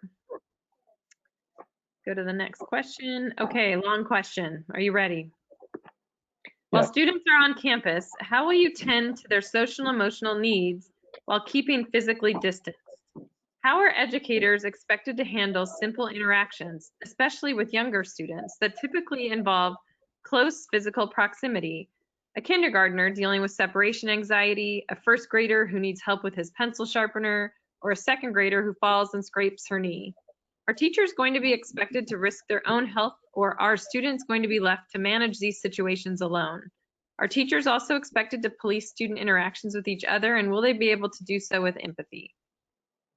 Yeah, this is a good question, and I want to share, my background. I was an elementary principal. I feel like I lost you guys there for a second. Am I still here? Yep. All right. I was an elementary principal, and I can certainly appreciate where this person is coming from in regard to just the simple realities of being on campus. And I want to be very, very clear that what this person is describing is why many school districts are looking at the Department of Health guidelines as just a mammoth undertaking. So I won't pretend that this will be easy. I think that this will be an extraordinarily challenge. And while eventually over time we will adjust, but upon glance and looking at it without having experienced it, it is daunting. The idea of being a primary elementary teacher or student or parent and imagining a world where you mean like 6 feet social distancing and wearing masks and not intermingling with other students is possible. But that is the reality that we're in, and we will need to work together over time in order to do so safely and successfully. So one thing that has come up from the health department guidelines is about the recognition that teachers or staff that work with younger students or students with special needs may require more PPE equipment because they may have to work in greater proximity to the realities of students that may have behavior needs, may have physical needs, or just developmentally, as any person who has stepped foot in a kinder classroom knows, are necessary. And I do think that at the end of the day, while safety will always be paramount, that we will have to do our best. And that's all that can be expected. And then in regard to, supporting social distancing, the answer is yes. That staff, classified staff, so teachers, classified staff, administrators, health clerks, you name it, we will all be responsible for supporting and maintaining social distancing. That said, again, we are going to take this with a very human approach because we are educators first. And I do think that while school itself, speaking as experiencing introduction to kindergarten classrooms, everyone knows in those first 3 months of kindergarten, it is absolute chaos. And then over time, kinder teachers are able to bring their kids there and make them what we call school ready. And it is a transition. I do feel like it'll be extraordinarily hard and it'll be times 100.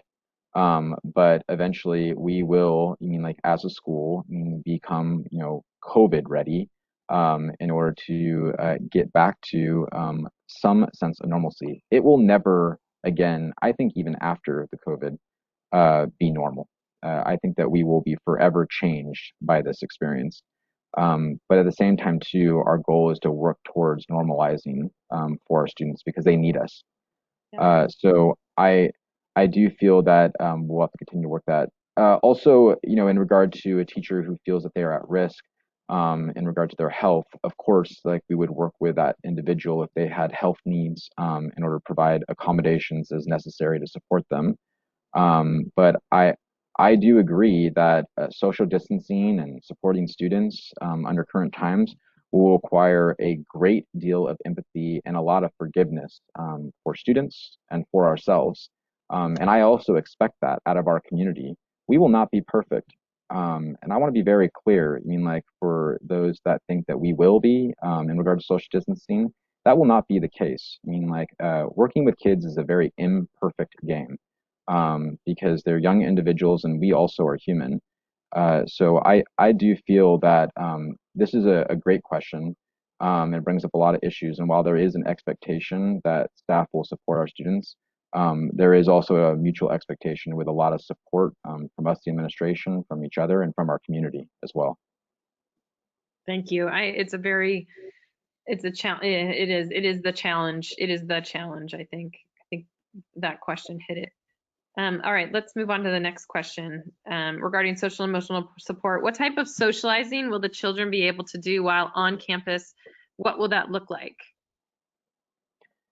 Yeah, this is a really good question, and I do feel that it will be limited. That students, I want to just take it more from a cohort standpoint. So students will, under the current guidance, will not be able to intermingle with other classrooms, particularly at the younger grades, and less so at the older grades because of the need for classroom periods. But we are looking at ways in order to control and limit, mitigate intermingling of students at the secondary level or middle school. But what I would say is that it will be limited. It'll be limited to students in their own classroom. And it will also be by 6 feet social distancing as well with masks. As anyone knows, this greatly inhibits the ability for students to socialize as we know it. But the world currently isn't as we know it. And we will adapt. And I do think that it'll be a community effort. And I look forward to working with our team and our teachers in order to devise clever ways in order to get our students to interact. I'll speak for myself just as an example of thinking out of the box when it comes to socialization. So as a former principal, I was also leading our student leadership at Lincoln Elementary. And we wanted to create student clubs, and we actually did so digitally. We created Google Classrooms and we ran student clubs. And so I was operating each of the clubs, and we had up to 8 clubs running at one time with student leadership monitoring those clubs. So that is not, that is just an example of where I think that you learn to work within the constraints of this in order to come up with some pretty crafty ideas about how to better support our students socially. That's quite a skateboarding party out there. It is, they are very talented. They are students, and I'm going to be honest, they're not social distancing, but they do look like they're having fun. Okay. We're going to move on to on-campus learning.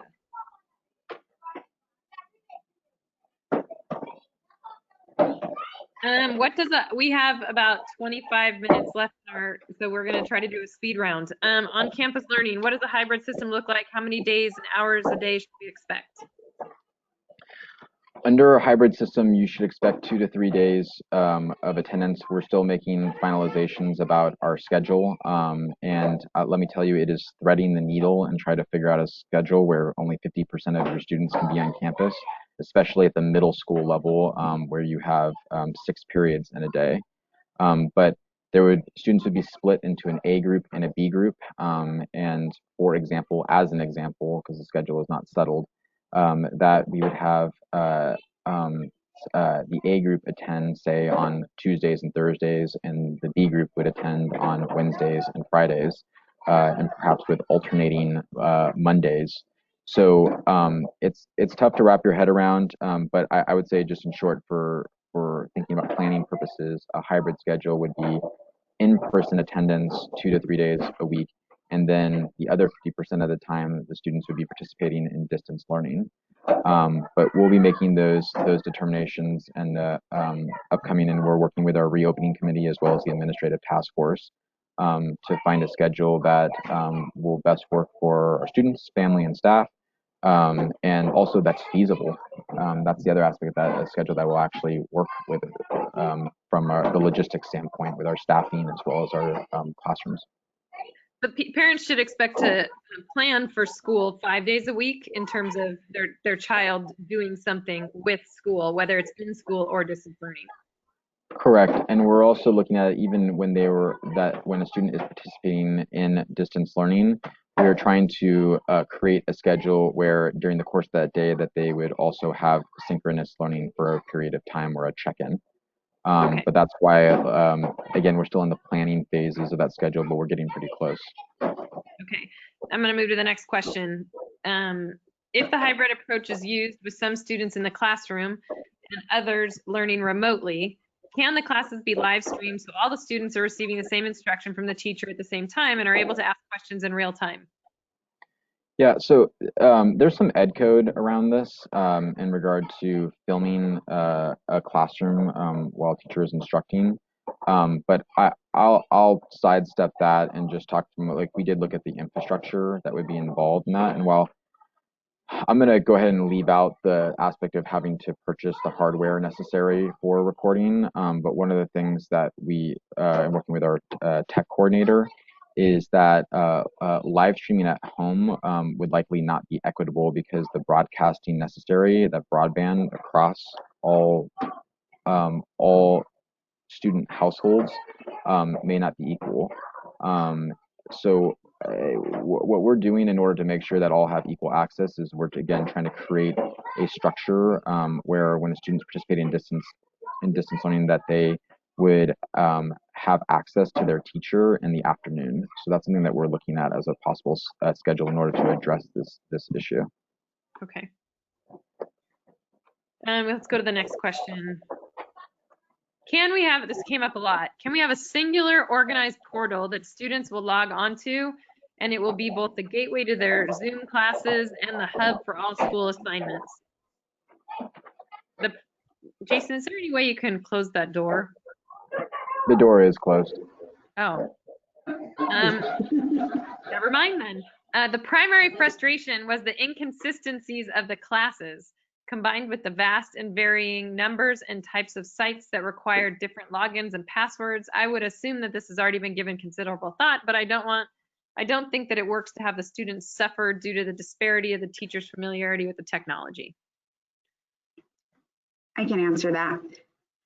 In the fall, we will be implementing a single sign-on. For those people in the audience that don't know what a single sign-on is, a single sign-on will allow a student to log in with a single user ID and password to access multiple digital applications such as Google products, a learning management system, digital curriculum owned by the district, and various apps. Thank you, Sylvia. So there will be a single sign-on option. Not option, Yes. but just, it's not an option. It's just, we will just be doing a single sign-on. So correct. Thank you for addressing that. We're going to go to the next question. This is a request more than a question. If kids are only with their teachers 2 or so days a week, can the teacher please tackle the subjects that require the most oversight on those days and leave the easier subjects / work for us parents at home? Yeah, we look forward to working with our teachers and our grade level leaders on this when it regard to focuses and pacing. However, in looking at our schedule, we are planning for a heavy emphasis on reading, writing, and math, particularly at the primary levels. So I would say that particularly in the primary level that we share the need to focus on core subjects during in-school learning. Thank you. Next question. Will the school board reevaluate at some point, December question mark, to see if the kids can go back to their classrooms 5 days a week? I know this is based on vaccines, virus infection, but I want to know if the entire school year will be either at home or hybrid. I think this is a really fair question that every person is wondering, including me.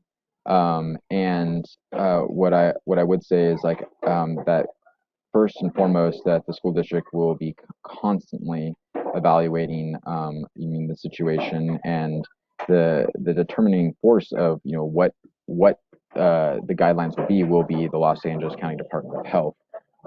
It's very fluid, as anyone can see what's happening right now if they're watching the news, especially is that, day by day, I feel like it changes. I think right now the current average is 3,000 cases in LA County per day.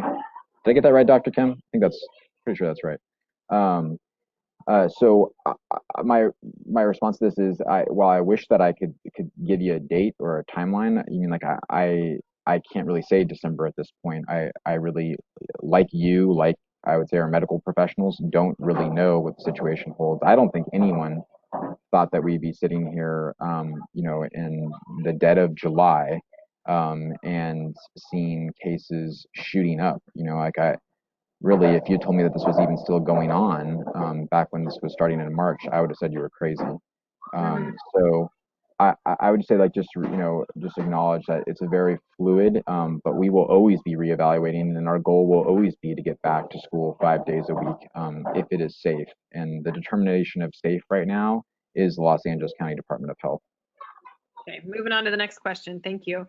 Will we be able to choose or request the grouping of our days our students attend under a hybrid schedule? As two working parents, this may be critical to help ensure that we can spend proper time with our kids doing schoolwork based on work schedules. We are both teachers and will need to coordinate our child's schedule with our own hybrid online teaching obligations. You read that real fast, Jen. Trying to move us along.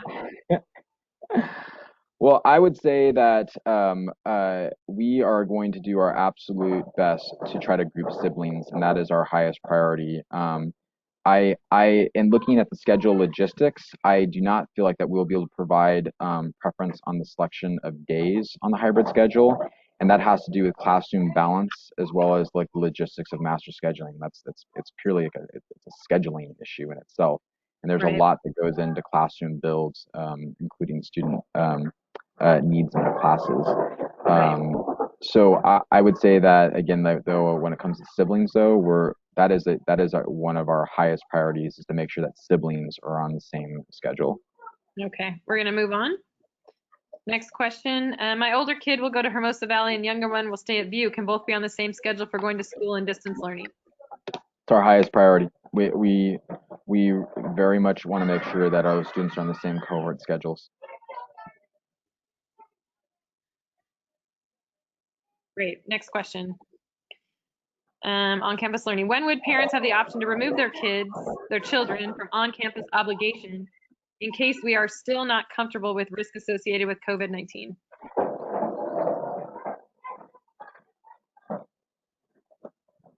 Sorry. It was an awesome ollie that I lost attention for a second. Decisions in regard to which pathway you're going down, distance learning or hybrid, we'll be asking parents to make that decision in early August. And that's for scheduling purposes, to make sure that we have the right balance for a workable schedule. With that said, we are looking at parents being able to reassess by each trimester. That would be, and we'd probably be looking somewhere between 2 and 3 weeks prior to the end of the trimester for parents to recommit either to hybrid or distance learning. And really it would be opting into distance learning, and hybrid would be the default. So just so I'm clear on that, and again, I know it all depends on what comes out of the meeting tomorrow with Governor Newsom too. So, let's say, for example, we started with hybrid. You can choose to be in hybrid, and then if you choose to change your mind, you can easily change your mind and go to distance learning. But it's harder to go. We aren't going to allow people to be in distance learning and then move into a hybrid, except at a trimester change. Is that correct? Yes, and I would not encourage also to, again, from a scheduling and logistics standpoint, though I understand the needs of safety, but it will create a major problem on a scheduling standpoint if we have parents opting into hybrid and then immediately asking for a change into distance learning. Some of the discussion that we've had is about creating a window of time where you would start in hybrid and then you'd have up to a certain amount of days to opt into distance learning if your child wasn't comfortable, because we recognize it'll all be new. But it definitely creates a pretty, because we're so small as a school district, a pretty difficult logistics issue. But yes, if you've opted in distance learning, then it would be very difficult during the trimester to bring a child back. So I agree with you. It would be logistically more possible to bring a child to distance learning than to bring a child to hybrid mid-trimester. And so that's why we're asking for that commitment. Okay, we're gonna keep going on. The next question, I think we've already answered this question. If I were to enroll my child for hybrid on campus learning in the fall, would it be possible to switch to distance learning if I no longer feel comfortable sending them in? The answer is yes. We're gonna move on. Next question, if a child becomes ill and is unable to attend school, will absences be handled differently than they have been in the past? And we talked about that already. To engage further, in the past, you received notifications requesting you donate money, $40, I believe, because of your child's absence. Can we all agree right now just to get rid of that extra added stressor? It was annoying before COVID, and it will be downright beyond stressful if people have to navigate that during a continued global pandemic. Like, of course, we understand there's a loss of money, but right now, no one wants to mess around with any possible illness. And I think we've already decided we can all agree right now that we are not going to hit you up for $40 if your kid is absent this year only. Okay, moving on. Next question. Thank you. Will there be an effort to have on-campus classes for band, art, STEAM, et cetera? From a social and emotional wellness standpoint, these electives oftentimes give the students a sense of belonging and connection to a group. During this time of isolation with online learning, it seems more of a priority for those classes to meet on campus. We definitely intend to try to run elective classes. We're currently building schedules around that. There is some guidance in regard to band and its logistics that we do feel that we can meet. And I just want to be clear that social emotional learning will definitely be a priority in the hybrid and in the distance learning schedule. And we have curriculums for that, but that is something that we would like to see embedded within our school day. And that's also part of AB 98, trauma-informed practices. Thank you. Next question. We are full dual working family in healthcare. What programs are available to a family like ours? This is tough, and it has to do with the logistics of the guidelines. So we've learned that LA Department of Health guidance will also apply to after-school programs and before-school programs. So right now, as we are looking into childcare options with the city, and we have been meeting with the city 3 times now in order to try to explore options. Sorry, we're going to meet for the 3rd time next week. And then we are also looking at EDP and exploring what would be the logistics and costs and also to run it safely. But one thing I just want to acknowledge is, again, the same principles apply. So you mean, like, especially for a program like EDP, that we would have to 6 feet social distance, which means that we'd have to lower the ratio of students in a classroom, because at some point in time they will be in a classroom. And that will also require us to increase the cost because we are not legally able to run the program at a deficit. And in talking with other local school districts, they're up against the same problem, that they're having to lower their ratios and therefore increase their costs. So we're currently exploring if we're able to even pull it off logistically and following the safety guidelines, and B, how would that impact cost? Great, thank you. Curriculum instruction questions. Let's see how many we've already covered. Will there be scheduled live instruction to encourage students to attend and have some structure to their day? Yes. Next question. Is HBCSD planning for daily synchronous teaching during the distance learning window? Yes. It's also required by the law. How will equitable distance learning be implemented so that students across the grade level are receiving the same level of instruction and engagement? How will teachers be trained and provided support? So the district is currently working on a plan with a more consistent schedule, and this goes back to the learning management platform. And one of the reasons why we wanted to bring that in was to create greater standardization. We are working a plan that works within our schedule to have ongoing training as well as grade level collaboration. I do think that grade level collaboration time is the key to creating standardization and giving our teachers the opportunity to do that work. But our goal is to ensure equity and support as well as balanced time to manage all of those things. But there will definitely be a greater emphasis on standardization as opposed to spring. But again, I just want to acknowledge that during spring, like that everyone didn't know what they were doing. And so that it was a crisis management, but we do feel like we've learned a lot of lessons. And that's why one of the reasons we moved towards adopting a learning management system is to start with a base that creates a more equal playing field. Thank you. Let's move on to the next question. A PE. Can we still have PE? You already answered that. Yes. Yes, you can. There's some restrictions on the types of activities you can do within PE. Yes. You probably will not be in the gym. No. Next question. What improvements are being made to increase time educators spend with students for future distance learning needs? This academic year, one of my VUE students had a 5-minute conversation on the phone per week with the student. That's a total of about an hour of time with his teacher for the 13-week distance learning period. The other had a once a week 30-minute Zoom call, 6.5 hours in 13 weeks. My expectation would be for there to be student plus teacher communication at least once daily. Thank you, this person, for those time breakdowns. And what I would say here is that, like, again, this goes back to our planning in order to create greater equity among students' experiences. So one thing that we're looking at is a routine or standardized schedule across the board to support, what teachers and students are doing. And there will be a mix of synchronous and asynchronous instruction. So there will be a balance between both.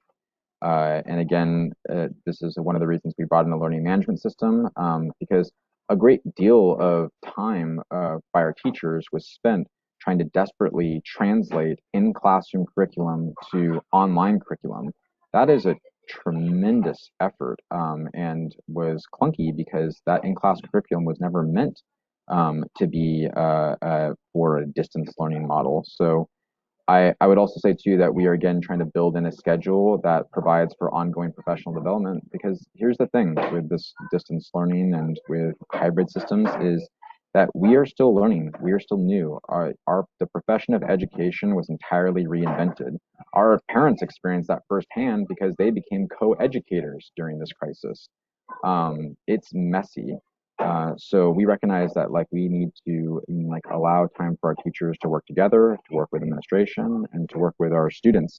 And we need to give them the right tools in order to be able to do that successfully. All right, we're going to keep moving. Thank you, Jason. Special ed questions. What would hybrid learning and distance learning? I'll wait till the question comes up. What would the hybrid learning and distance learning program look like for those students that require an IEP, both while on campus in person and while at home? So we are looking into different models and collaborating with our school districts. As some people may know, my background is special education.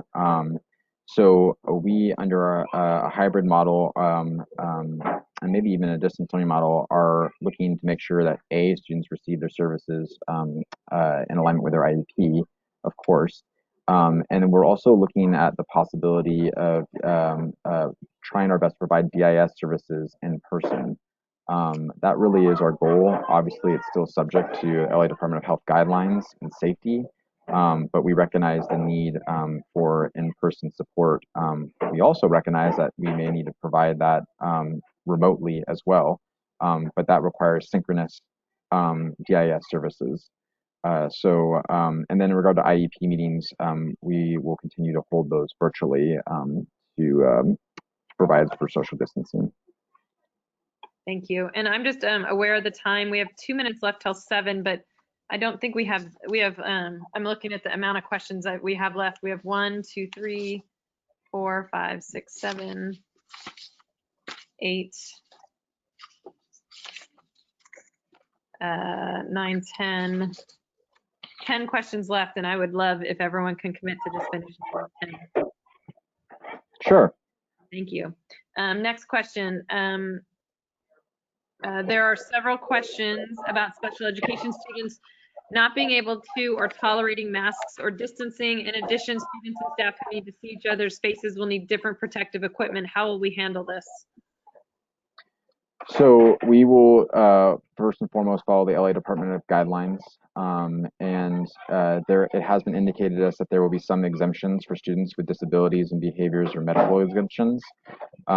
However, in those cases, what has been indicated also that that substitute would need to be provided, such as a face shield with a protective neck covering.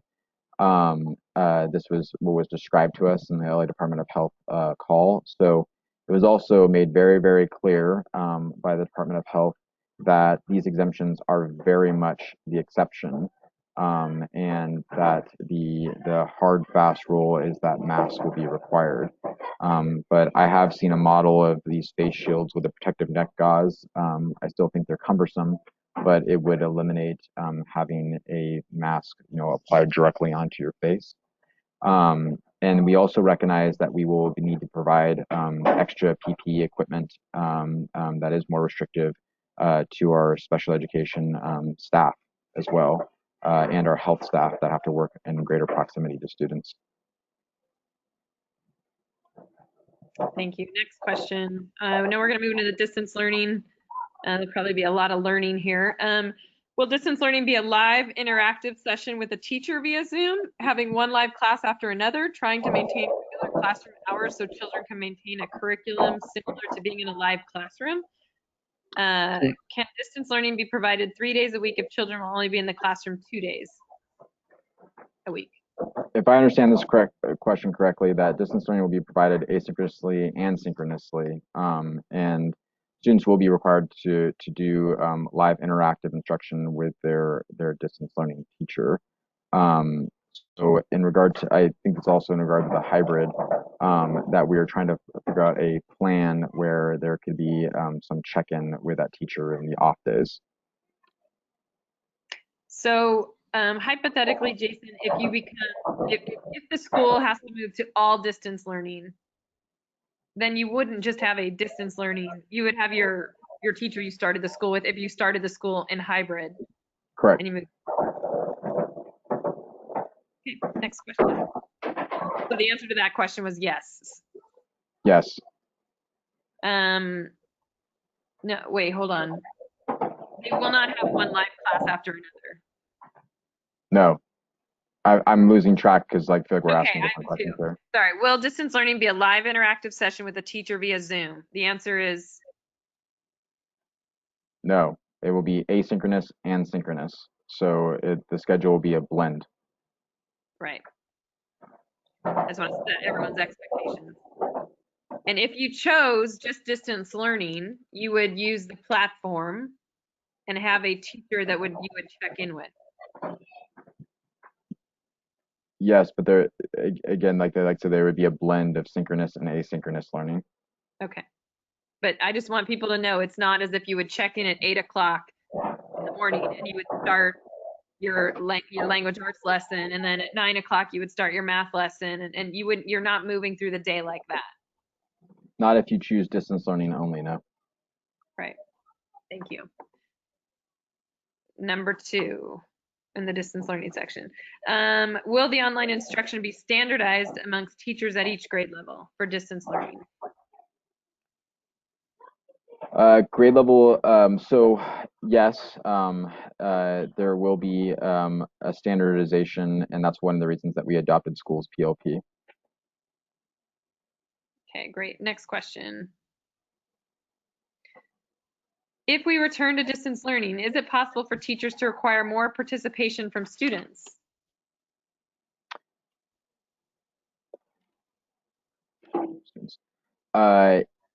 Yes, we are.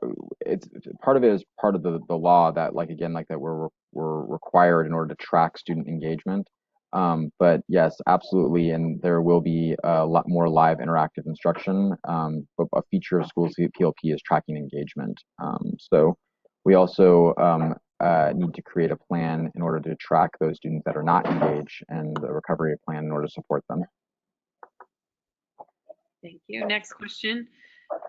Will there be weekly planners provided by teachers with detailed explanations on how to complete assignments? Ms. Gluck, take it away.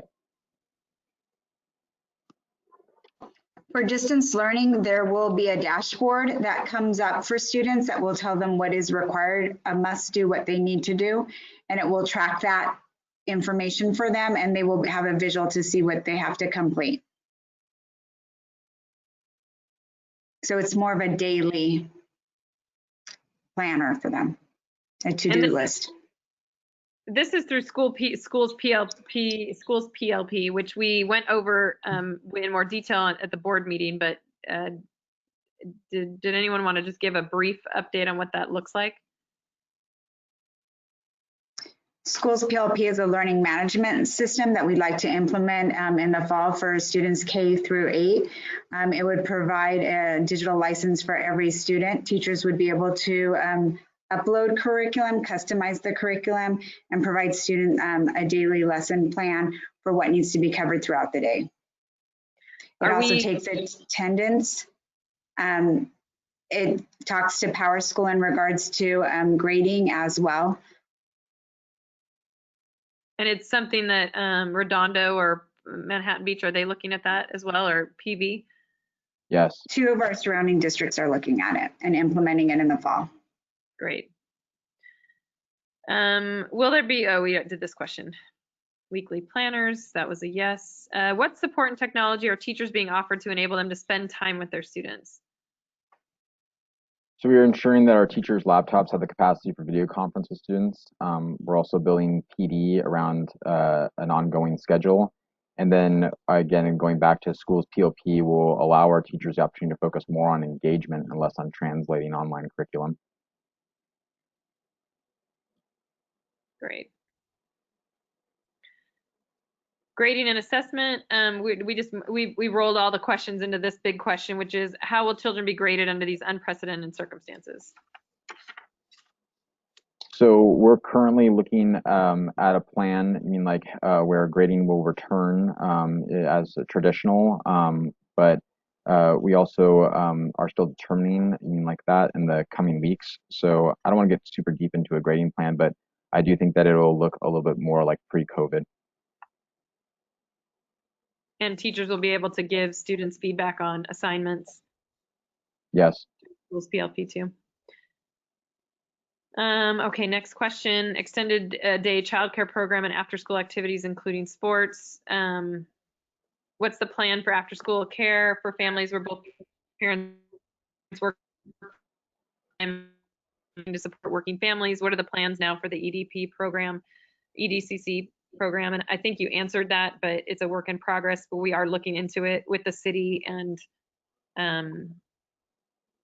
looking at the space we have on campus and the cost. Is that correct? Yes. And we have to follow the LA County public guidelines with after school care as well. Okay, let's move on to the next question about after school sports for middle schoolers. LA Department of Health has shut down pretty much all traditional sports. I think you can still do tennis, golf, or gymnastics without a spotter. Yep, that is in the guidelines. Next question, and I think that's it. Sorry, I mean, again, parents and families and people watching, we received 95 questions. We tried to boil them down the very best we could. We know there are questions we did not give you answers to. We'll look again through the list of questions to see if there's any that pop that are like, oh, we really need to answer this one. We will try to give you as much information as we can online. If you have specific questions for your child, I think we probably, we'll need to answer those for your specific child. So, and we know there's going to be a lot of questions still. So, yep, Jason, you want to talk about the closing and next steps? Yeah, I just want to take time to thank the community for tuning in, as well as our teachers and staff, and to watch this 2-hour town hall. So thank you for your time. I also want to thank the panelists for taking the time to be here tonight away from their families, and we really appreciate it. And Dr. Kim, we appreciate you joining us as well too. Very much appreciate you hung in there the whole time, so thank you. And then as far as next steps, we continue to work with our reopening committee and share plans from the administrative task force on reopening. And we will be putting out a new survey next week to get some updated feedback and data based off of one of the recommendations that came from our committee, and that's because of the changing situation. And then in late July, early August, we are looking to make final decisions in regard to our plan for reopening. And that's when we will be asking our parents to make a decision with a presentation of the plan, as well as making decisions about what they would like their child to participate in for the next year. I will say though, and I want everyone to be prepared that with the rapidly evolving situation, one thing that has been made very clear to us by Department of Health and Office of Ed is that we should all be prepared for the possibility of emergency closures and distance learning. As part of our plan, we are currently preparing for that possibility. It is starkly real. So I want to be very, very clear that we need to prepare for that possibility because the situation is changing literally day to day. So with that, I thank you all, and I appreciate all the candor and feedback that's been provided. And we very much appreciate your time and your perseverance through this difficult, difficult time. So thank you. Yes, thank you very much, everyone. And we'll say goodnight tonight, and we will do our best to continue to give you information and communicate. So thank you so much. It's Thursday, 7:10 p.m., and we are going to say goodnight for tonight.